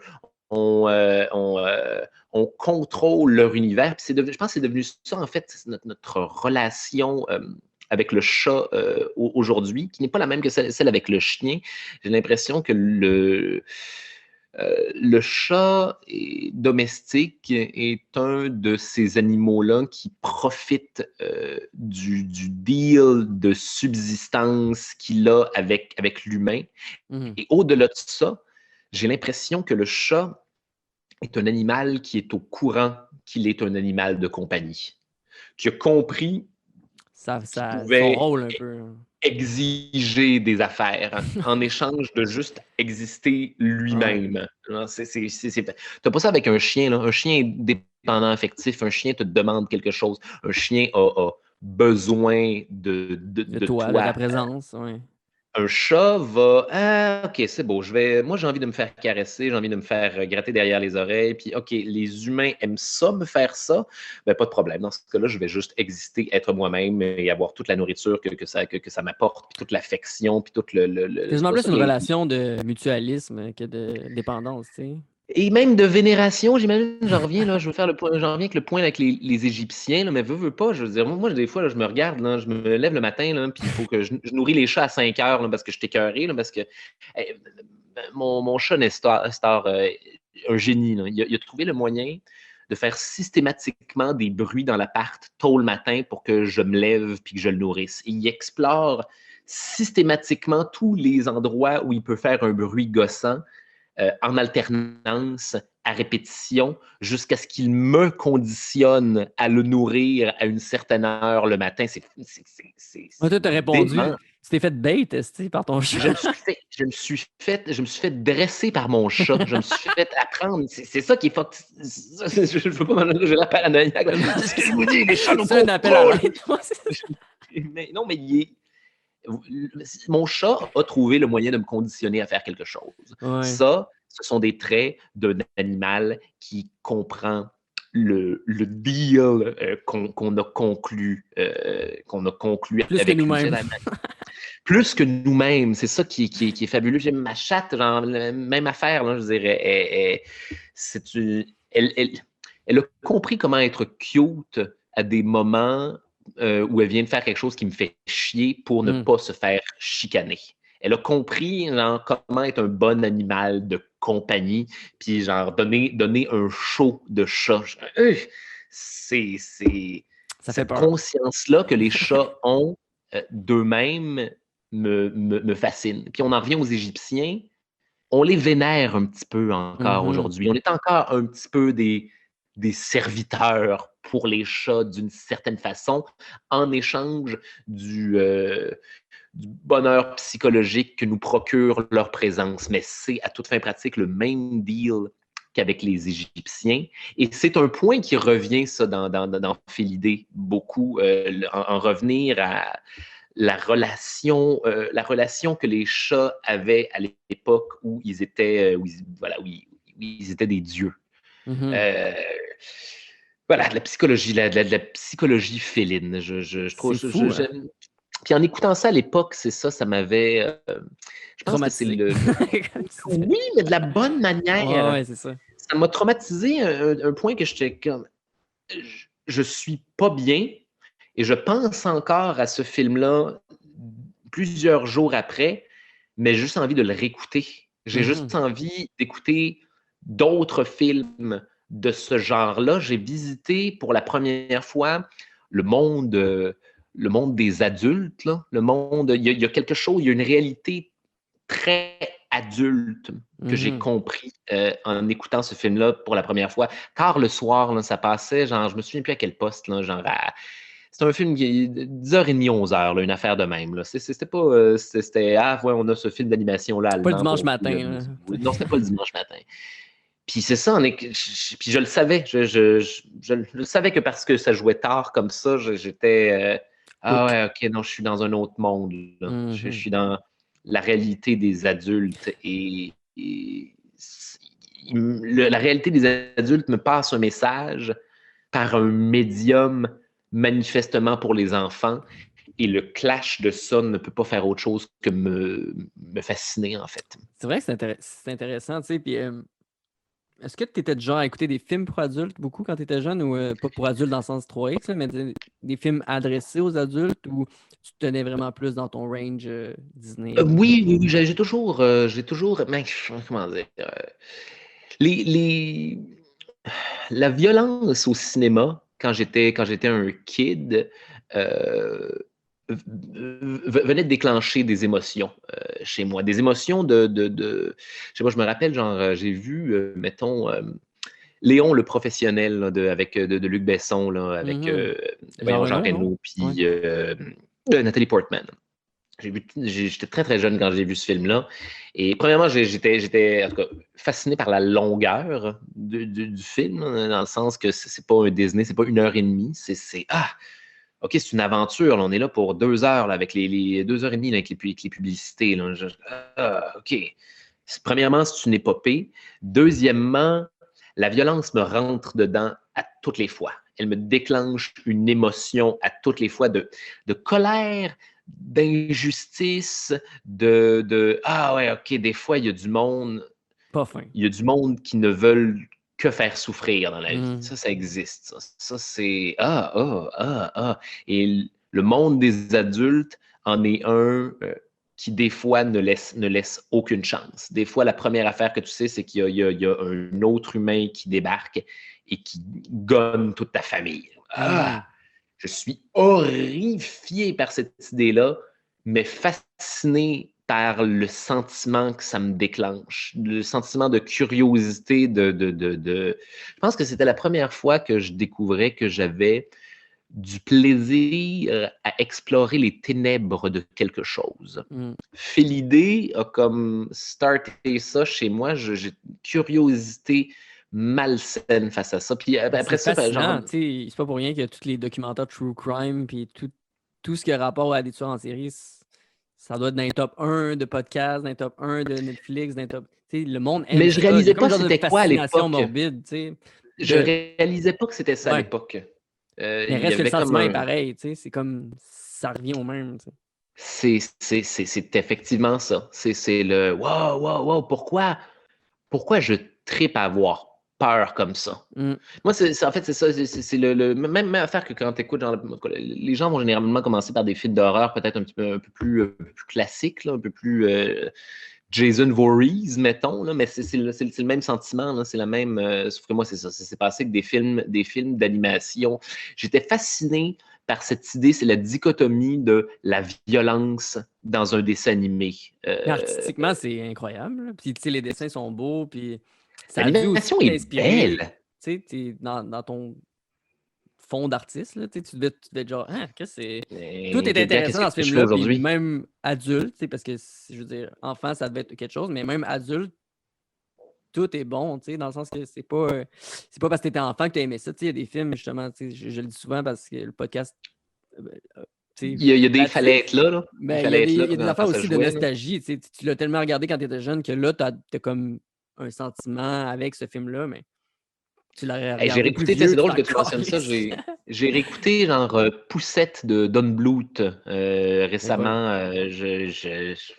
Écoute, j'avais adoré ce film-là quand j'étais petit. J'avais un souvenir que l'animation était mémorable. Puis c'est un Don Bluth quand même, là. C'est quand même le Je dude est connais quand pas même un ça, j'ai maître de aucune idée c'est l'animation. quoi. OK. Don Bluth, c'est le gars qui a fait, voyons, Fievel, Ah, en Amérique, la petite Féviel, souris, c'est ça, ouais. la petite souris, OK. Ouais. Ou, voyons, Petit Pied le dinosaure, Oh shit, un OK, là, troll on à vient de... Central Park, voyons, qu'est-ce qu'il a fait d'autre? Poussette, entre autres, Anastasia, Oh shit, OK, là, c'est euh, c'est des gros c'est des films, là. gros Titan après la Terre, je pense que c'est un de ses derniers d'animation aussi. En tout cas, c'était le principal rival de Walt Disney à la fin des années 80, début des années 90. Magnifique, magnifique style d'animation, là, super détaillé, avec un beau mouvement. Puis tu vois, c'est ça, il avait fait une version de Poussette, à un moment donné, un conte de Hans Christian Andersen à propos d'une petite fille de la taille d'un pouce. Là, puis en tout cas, OK, mon ouais. souvenir, mon souvenir moi, de ce dessin animé-là, c'est que c'était brillamment animé. J'en regardais quelque chose d'indélébile. Je l'ai réécouté cette semaine. J'ai fait Ah, non, zut, il fallait être là. Ça, tu vois, c'est un cas de mes yeux d'enfant Ah ouais. avaient entretenu un meilleur souvenir que le plaisir que j'ai en le réécoutant, malheureusement. C'est Et ce plate, que j'ai ça, quand pas. tu le regardes, parce que t'es comme, ah, j'aurais dû garder le souvenir plutôt que de m'en remettre Oui, là-dedans, tu sais. oui. Et étant, moi, je suis bien marqué par les dessins animés de mon enfance. Les dessins animés de mon enfance m'ont marqué de façon indélébile. Mhm. Et pendant plusieurs années, j'ai été voyons, une espèce d'archéologue de ça. J'ai essayé de retrouver tous les vieux dessins animés japonais là, des années 80 qui nous passaient à Canal Famille. En version québécoise qui a disparu plus que jamais. Là, les Hachi, le petit prince orphelin, les aventuriers de l'espace, Sablotin, toutes ces shit-là. Hey, je serais curieux. Sakura. Ces dessins animés-là me trottent encore dans la tête. Je serais curieux de les réécouter. Mhm. Et finalement, malheureusement, très souvent, la leçon de l'histoire, c'est Ah, j'étais émerveillé par mes yeux d'enfant. Mhm. C'est moins bien animé que ce que je me souviens. C'est moins bien joué que ce que je me souviens, malheureusement, et j'aurais peut-être dû juste garder le souvenir. Ça ne fait pas ça pour toutes, mais des fois, des fois dans l'archéologie du dessin animé, Il me semble que ce serait un beau média pour toi, un beau médium plutôt, le dessin animé pour tes projets. Ou t'as-tu déjà pensé à ça? Tu sais, peut-être faire une version des 10 tout le temps. pires moments de l'histoire, puis...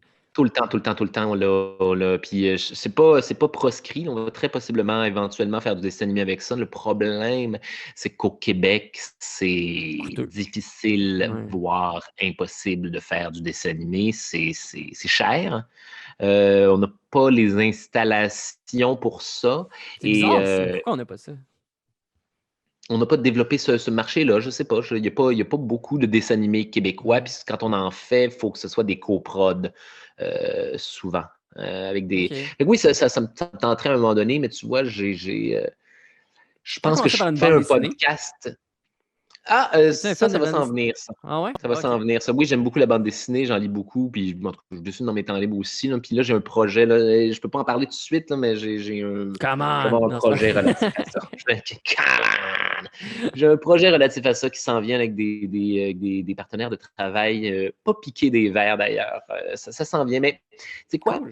Le, je voulais faire du dessin animé au début. Là. Je pense que j'ai toujours été quelqu'un qui voulait faire ça. J'aime ça faire des voix, j'aime ça genre, Mhm. mettre en scène du dessin animé, mais le podcast me donne déjà la possibilité de faire tout ça. J'étais réticent au début voyons, au mode podcast, là, à l'idée de non, pas un autre podcast, là, parce que tout le monde faisait des podcasts à l'époque. Puis, tu Aujourd'hui peux encore, encore je être. pense. Ouais, aujourd'hui, c'est ça. Merveilleux et c'est une très bonne chose, mais tu vois, à l'époque, j'étais non, pas un autre petit podcast d'humoriste. Là. J'ai l'impression que tout le monde fait ça. Là. Puis j'étais Mhm. un peu à reculons dans tout ça. Puis finalement, on m'a appris que ça aurait été beaucoup trop cher de faire les choses comme j'aurais voulu les faire.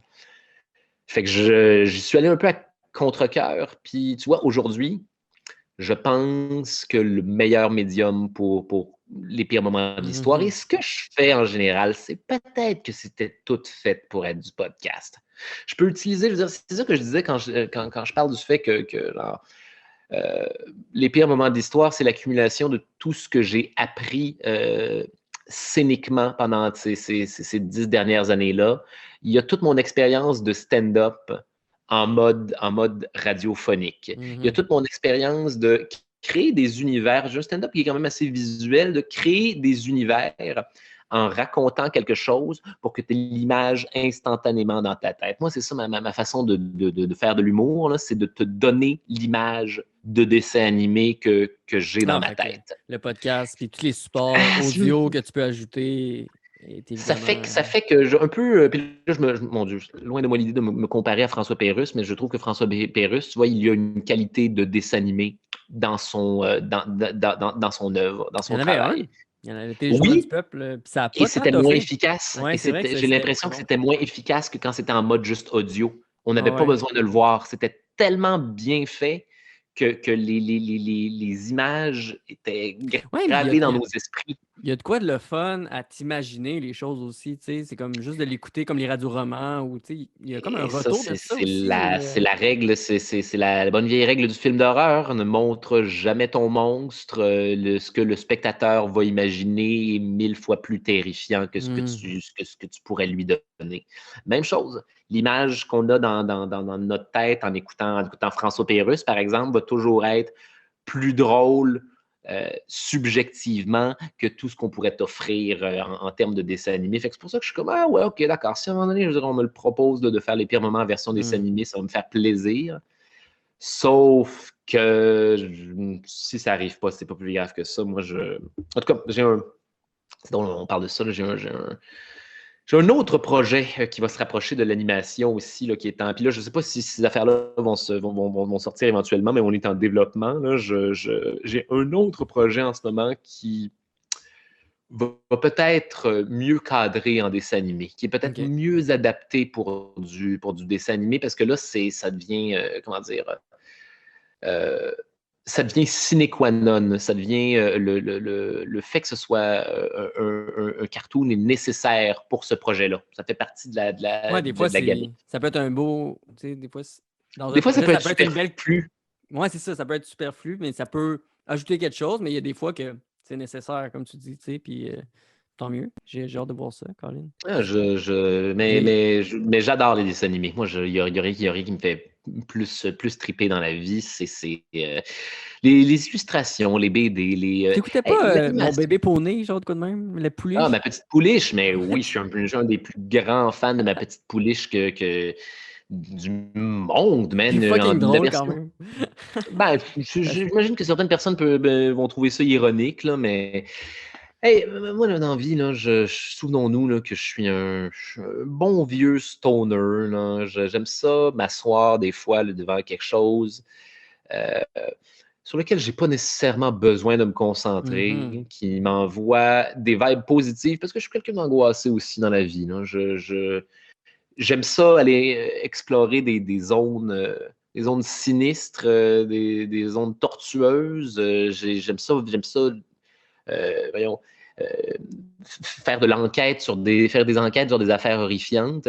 Mais je veux dire, une fois de temps en temps, c'est nécessaire pour moi de contrebalancer ça avec des trucs qui sont juste simples, joyeux, colorés, qui t'envoient une bonne émotion. Et hey, regardez, fouillez-moi, mais ma petite pouliche, là, C'est tout ça. c'est pas autre chose qu'un univers de hey, un univers de licornes, puis de pégases, puis de poneys colorés qui apprennent des leçons valables pour tout le monde sur l'amitié et comment entretenir des amis et comment ah ouais non les gens on va avoir des chicanes sur des affaires de même où on avait et moi je trouve ça en tout cas premièrement je veux dire, ma petite pouliche là, la dernière génération là, de 2010 là, qui a quand même toffé 9 saisons by the way là, ça a quand même runné jusqu'en 2019 là. Euh, ils ont je sais pas, les scripteurs ont décidé de ne pas prendre les enfants pour des épais. Hmm. Ils ont décidé d'écrire ça avec avec les adultes en tête, ou du moins avec les personnages de cette émission-là pour enfants, de cette émission pour enfants-là, ont des personnalités d'adultes. Je connais ces gens-là, je connais ces archétypes-là. On se permet justement d'y aller dans l'humour aussi, de rire du médium, de rire du fait que c'est un monde de pouliches. À Mhm. même le dessin animé, c'est self-aware, beaucoup, beaucoup. Puis, hey, facile, réconfortant, plein de couleurs, plein de bonnes, de leçons, je me répète, là, Mhm. valides Mais sur l'amitié. est-ce Ouais. que tu trouves que ça manque, ça, tu sais, peut-être à notre télévision jeunesse, whatever, de pas prendre les enfants pour des épais, justement, ou, tu sais, Je pense que. En tout cas, tiens, parce que on en revient à l'idée, c'est un peu Félidé, là. ça, tu sais, dans le sens que, tu sais, on t'était jeune quand t'as regardé ça t'a pas traumatisé plus que ça t'a fait même On a encore. vivre Ben, autre ça m'a chose. traumatisé, mais ça m'a traumatisé de la bonne manière. Hein. Ça m'a Ouais, c'est ça. traumatisé de la même manière que tous les dessins animés que j'aimais quand j'étais un kid, là, je les aimais parce qu'ils m'ont un peu traumatisé. Mhm. Parce que c'était un peu des dessins animés japonais des années 80 où des personnages mouraient, où des personnages faisaient face au deuil, Mhm. euh, comment dire, à la tristesse infinie de la perte de quelque chose ou de quelqu'un, c'était des thématiques très, très adultes dans un emballage de dessin animé. On en revient à ça, puis c'est ça qui est, je sais pas, c'est ça que je trouve fascinant. Fait que j'ai l'impression que on peut donner ça aux enfants. On peut donner des fils d'idées aux enfants avec le bon encadrement. Euh, Ouais, ça se fait, c'est tu sais. je pense qu'on devrait, à mon avis, là, si j'avais à faire un dessin animé, du moins, là, pour les enfants, là, je, je le rendrais un petit peu subversif. Il y a moyen Mhm. de le faire de façon subtile ou pas, là, mais les enfants peuvent prendre. Les enfants peuvent prendre beaucoup de violence si c'est amené de la bonne manière. Ouais, Et puis si ça fait j'ai l'impression. réfléchir, puis ça fait. Puis Pourquoi pas? c'est stylisé aussi. C'est ça Mhm. l'affaire, c'est que c'est pas juste genre de la violence crasse c'est pas C'est pas John Wick, là. c'est pas Die Hard, Ouais, c'est ça. c'est quelqu'un, c'est plusieurs animateurs qui ont pris le temps de m'illustrer et de me théâtraliser de la violence.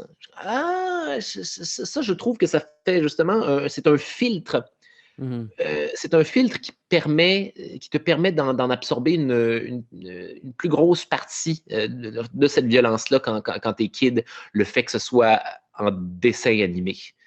Puis même, voilà, je pense, en tout cas, la morale de cette histoire, là, ce que je pense que ce que j'en retiens, là, c'est que j'ai toujours aimé une certaine part de violence dans mes dessins animés. Puis je parle ici là, de pas juste comment dire, De de dessins bataille. animés pour adultes. Je te parle de dessins animés pour enfants dans lesquels il y a des instants de violence, je sais pas, Il y a psychologique. toujours du combat, tu sais. C'est toutes les affaires qu'on se rappelle. Tu sais, Pokémon, c'est des animaux qui se battaient dans le Oui, fond.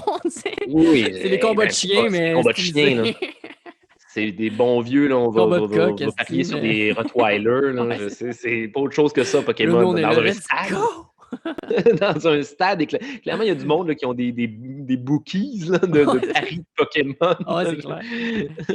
Allez, Bulbasaur! Ah ouais, J'ai hypothéqué ma vie sur toi. ah ouais. Mais moi je trouve ça fascinant. Il devrait. Donc, que tous les films que je t'ai énoncés jusqu'à maintenant, là, dont on a parlé là, dans le podcast, le point, c'est ça. Là. Le point, c'est que j'ai eu un trauma, mais un trauma fascinant. Un Ça t'a ouvert trauma des portes duquel. aussi au monde des adultes parce que tu sais, veux pas quand t'es enfant ou quand tu te bâtis, tu sais, dans l'adolescence, enfance, adolescence, whatever, tu veux être un adulte, tu sais, tu vas avoir les clés, tu sais, parce que Chris, on dirait que tu vois tout, t'es comme, Chris, ça a l'air tough, là, tu sais. Genre, Oui, oui. il me Oui, semble oui, que ce oui. Il y a monde-là a pas l'air facile, là, fait que j'aime mieux me préparer tout en étant pas Ouais, traumatisé, puis tu sais, cache-toi pas en dessous de mon lit, papa, s'il te plaît, tu sais, pour me faire peur, whatever, tu sais. moi, j'ai une obsession avec les choses qui me font peur. Mm. C'est parce que ça me trotte, parce que ça continue à me trotter dans la tête. Hein, parce que j'ai peur de. OK, qu'est-ce qui fait ça? Qu'est-ce que c'est que mon Dieu, cet élément-là qui me déclenche des émotions comme ça de malaise, mais de fascination là, à la Ouais, fois. c'est Puis vrai. de comprendre ce réflexe-là, moi, c'est la première fois que ça m'est arrivé, du moins, Tu me fais en penser écoutant Félidé. Ouais. L'effet papillon. Je sais pas si tu te souviens de ce film-là avec Ashton Kutcher. Oui, Ce oui. film-là As-tu vu la m'avait fait version, fucking le peur quand j'étais Director's jeune. Cut? Non. Il y a une fin différente OK. à la version du réalisateur que je trouve. Je peux te le spoiler, là, mais Ah ouais, oui, vas-y donc. d'ailleurs. Mais ce film-là, D'ailleurs, juste pour dire que ce film-là, je me souviens pas. J'avais quel âge exactement quand je l'ai regardé pour la première fois, mais j'avais pas été capable de le finir. Tu sais, j'étais comme, j'avais juste fait, hey, regarde, c'est trop fucking épeurant, là, le petit gars qui calisse une volée au gars au cinéma avec sa poubelle. Puis c'est comme, violent, j'ai right? pas le goût de regarder ça, là, tu sais. Mais toute la semaine, j'ai pensé à ce film-là. Puis je l'ai réécouté à la fin de la semaine, puis j'étais comme, Même ah, je suis content de affaire. l'avoir écouté, tu sais, finalement, mais Même affaire. capoté, tu C'est sais. l'effet papillon, là, j'ai eu Le chien aussi qui brûle, tu sais, toutes ces pendant affaires-là, une j'étais comme, semaine. Mais c'est parce que c'est de la. C'est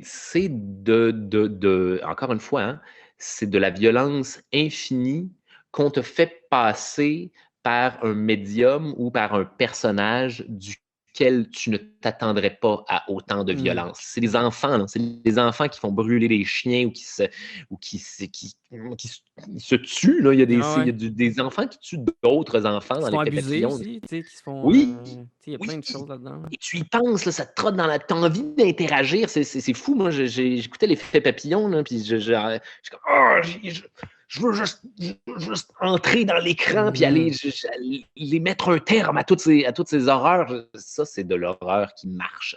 Quand tu es rivé à ton. Puis bref, en tout cas, ils ont fait une fin alternative aussi, la fin du Director's Cut, parce que bon, finalement, c'est ça. Je pense que la morale de l'histoire de l'effet papillon, c'est Tu qu'il peux pas n'aurait jamais changer, dû ouais. rencontrer, il aurait jamais dû rencontrer la fille. Puis c'est ça ce qui a causé du malheur dans les vies de tout le monde. C'est le fait qu'il a rencontré la petite fille à son anniversaire quand il était kid, puis ça a ruiné les vies de tout le monde. Mhm. On s'en va une coche plus loin, check bien ça, dans le Director's Cut. La finale, c'est qu'il revient avec Un vieux film des années 70 de sa mère enceinte. Il revient à l'époque où il était dans le ventre de sa mère. Ah, je l'ai vu. Et il Ok, je réalise, l'ai vu, ça. Ok. il réalise que finalement, la donne qui provoque tant de malheur et tant de violence autour de lui, c'était Lui. lui-même et qu'il n'aurait dû jamais exister. Puis il se tue, c'est ça, dans le Il ventre. se tue dans le ventre de sa mère. Il se provoque son propre avortement dans le ventre de sa C'est mère. freak, hein? Ouais, j'avais vu. Mais ça, je l'avais vu. Je pense que je l'avais réécouté adulte, genre. Puis Mm. c'était cette version-là que j'avais écoutée finalement, mais je me souvenais pas de cette fin-là.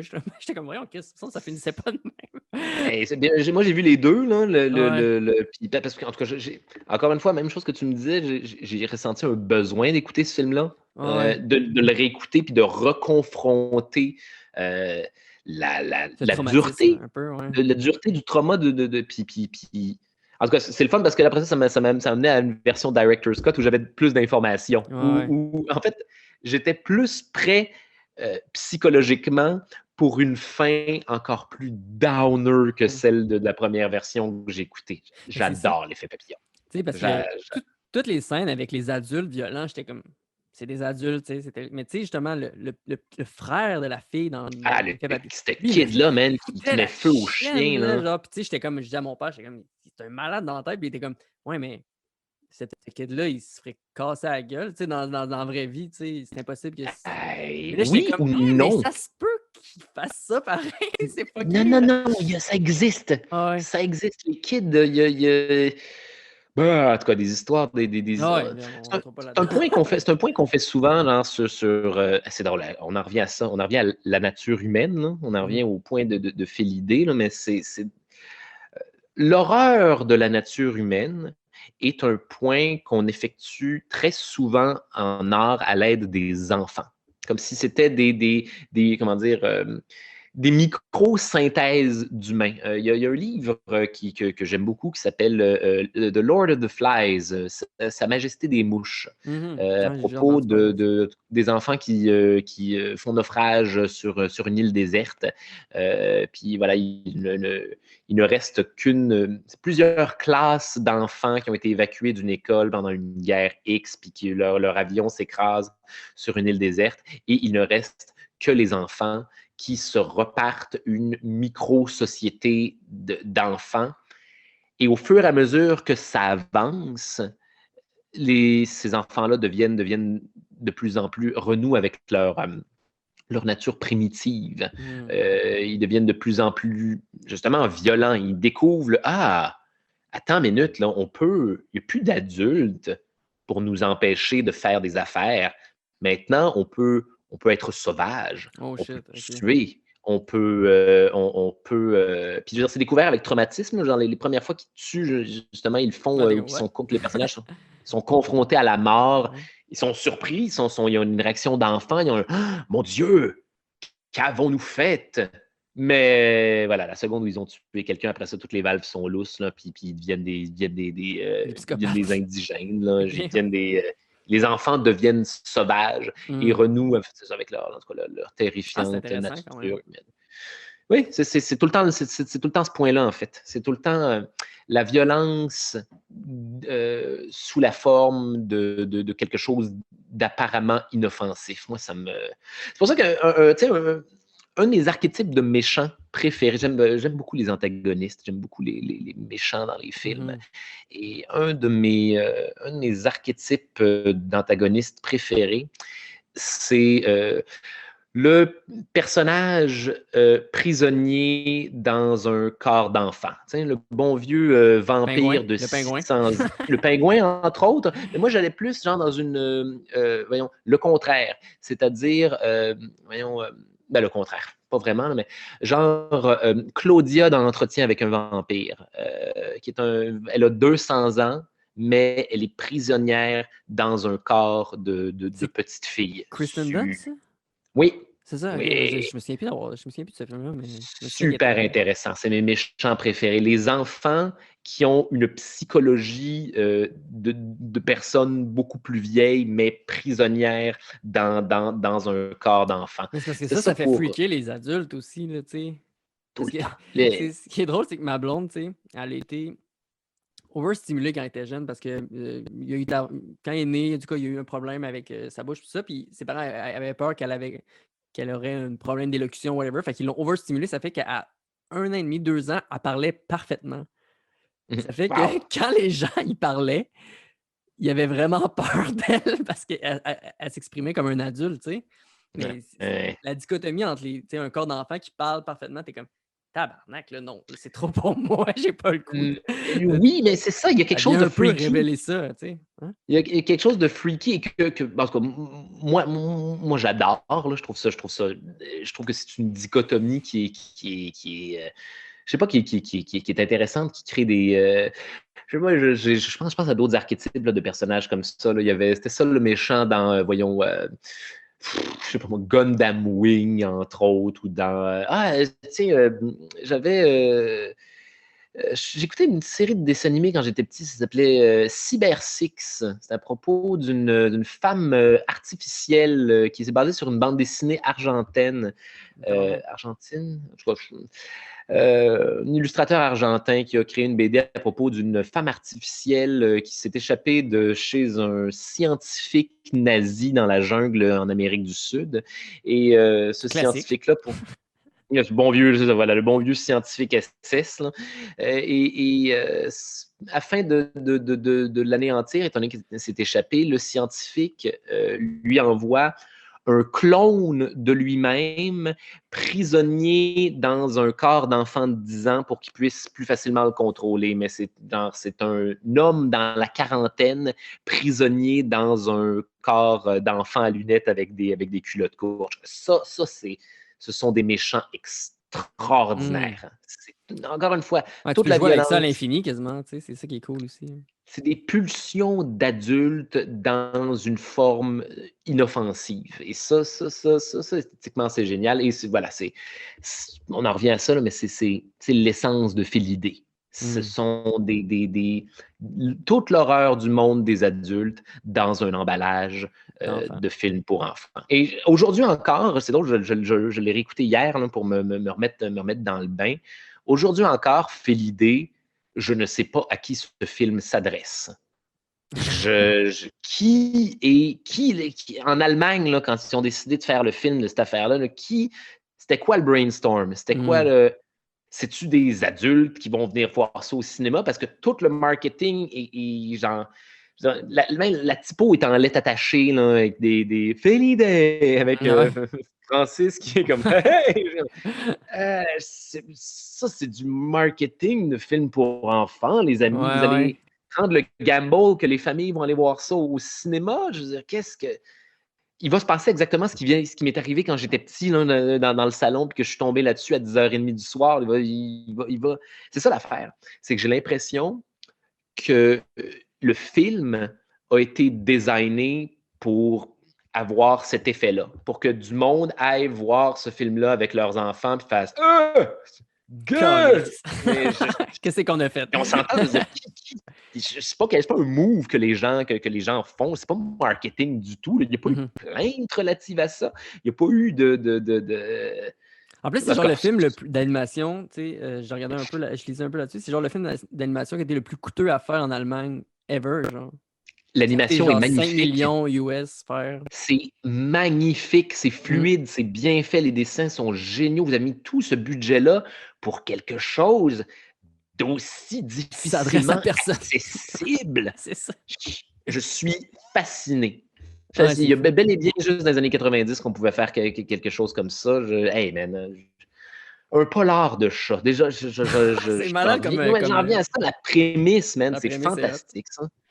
J'aimerais ça qu'on finisse avec quelques observations que j'avais faites sur le film, juste de même. Qu'est-ce que j'ai... Barbe Bleue, je le trouvais crissement badass, mais surtout quand il marque son territoire. Oui. Juste, le chat, il parle, puis c'est comme il y a une attitude humaine, puis là, il pisse. Barbe Bleue était là. Ouais, c'est ça. Barbe Bleue était là, puis il s'en va, puis tout le monde est comme, ben oui, ça fait du sens, c'est un chat. Un chat fait 100% ça, mais c'est parce que c'est le wording, en tout cas, quelle est l'attitude d'un chat qui fait son territoire? J'étais là! Effectivement, comme un graffiteur, en fait. Puis il y avait l'autre chat aussi que je trouvais badass, mais qui est fucking gros. Tu sais, lui qui a des Kong, chiens.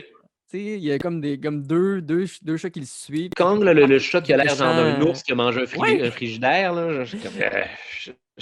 Mais parce que ça a l'air d'un chat, mais Ouais. après ça, t'as Francis qui a véritablement l'air d'un chat, pis t'es comme, Mhm. il y a comme un clash sur Mais tu sais, j'ai l'idée l'impression. générale de ce qu'est un chat. Ils veulent qu'on pense que c'est lui le méchant, tu sais, clairement. Puis, Oui. demander dans le film, il dit c'est moi, finalement, c'est pas lui, tu sais. En tout cas, tu comprends que c'est pas lui, mais. Mais tu sais, en tout cas, tout comme Barbe Bleue aurait pu être le méchant aussi, Ouais, moi, tout, d'ailleurs. je pensais que Puis c'était on se Barbe sent. Bleue de m'emmener. Ah, Son du coup, c'est qui, design est là? caricatural, mais il est plus chat que Kong, qui est Ouais. vraiment genre, c'est un frigidaire avec du poil. Là. Je suis. C'est que c'est drôle. En finissant, Charles, j'imagine que tu as des plateformes où on peut te suivre. Comment on peut Oui, plugger des. T'as-tu un Patreon encore? oui, j'ai un Patreon. J'ai absolument. Je sors moins d'affaires dessus, là, mais je vais être dû. Là. J'essaie de sortir au moins une petite affaire par mois là, dessus. Là. C'est Sinistre Charles sur Patreon. Je fais un compte rendu mensuel de qu'est-ce qui se passe dans ma vie. Genre, je vous jase à la caméra, puis je vous dis, je vous parle de mes projets. Sinon, je fais des petites. J'ai un truc qui s'appelle les contes de Yorick. Je me déguise en OK. personnage du Moyen-Âge, puis je lis des contes des frères Grimm un peu battés. Euh, C'est quand même j'ai un cool, nouveau ça. truc que je voulais commencer à. Pardon? J'ai dit, c'est quand même cool, ça. Le monde doit aimer ça quand tu fais ça. Je pense, là, je pense, en tout cas, je ne suis pas commandeur négatif jusqu'à maintenant. Là. J'ai un autre truc que je vais commencer à faire, ça me tentait. Là. Je vais faire les pires moments de l'histoire de Darth Maul. Fait que je me tape en ce moment tous les livres, tous les romans de Star Wars relatifs à Darth Maul et j'en fais des résumés sur mon Patreon un C'est peu. bon, Là. ça. C'est une bonne idée, mettons, de faire des pires histoires sur des sujets ultra nichés que, tu sais, comme ton fanbase va vraiment Mais aimer ou surtout, whatever, tu surtout sais. Darth Maul, là, je veux dire, Ouais, il n'y a c'est rien ça. de plus Mais ça peut être. hermétique que ça. Là. Tout le monde le connaît, tu sais. Tout le monde écoutait Ben, Star Wars 1, mais tout le personne ne sait monde vraiment le c'est connaît, qui. mais peu, parce que c'est Ouais. ça, je veux dire, il est là dans Star Wars 1, il a été sur une coupe de sac à dos dans les années 2000, puis Ouais. à partir Classique de boîte là, à lunch. Ouais. ouais, ce bon vieux Darth Maul, quelle est la psychologie de ce personnage de boîte à lunch, Ah, justement? c'est que c'est Fait drôle. que j'ai pas commencé ça, mais je vais, genre avant la fin du mois de mars, là, je devrais commencer, parce qu'il faut que je lise des romans pour ça, là, puis j'en ai acheté un, là, faut, Il te puis reste je 2 jours, vais, Charles. il reste 2 jours. Hein. Ouais, je vais 3 faire ça jours. aujourd'hui ou demain. Une affaire de OK. même. Là. Fait que sur Patreon, j'ai ma page Facebook, Charles Beauchesne. Je mets tout ce que je fais, toutes mes annonces de spectacles sont là-dessus, sorties d'épisodes, etc., etc. Sinon, je suis sur Instagram aussi. Je fais des dessins, puis je repose des Ah, affaires. nice. J'apprends, c'est parce que je suis un dinosaure, là, puis j'apprends à utiliser toutes ces plateformes-là comme du monde. Là. Fait que je poste pas en malade, mais j'apprends qu'est-ce qui va dans quelle plateforme. Puis je m'amuse Très avec cool. ça. Fait que c'est ça. Sinistre Cool. Charles sur Patreon, puis Instagram, puis sinon, allez sur ma page Facebook. Charles Beauchesne, merci beaucoup d'être venu à Film de TQ. On vient de finir le plus long épisode Ah! du podcast. C'est ça, là, j'ai de la jasette. J'ai tendance à faire ça souvent, l'épisode le plus long. Là. Quand vous partez sur quelque chose, je deviens une légende en mode conférence, là, puis je deviens, voilà, je deviens cette affaire-là. Merci beaucoup d'être venu, On a fait Charles. combien de temps? Là? On a genre 2 heures à peu près. C'est ça, voilà, c'est Ouais. tout le temps comme ça. Hey, ça fait Merci. plaisir, Michael. Salut. Salut, man.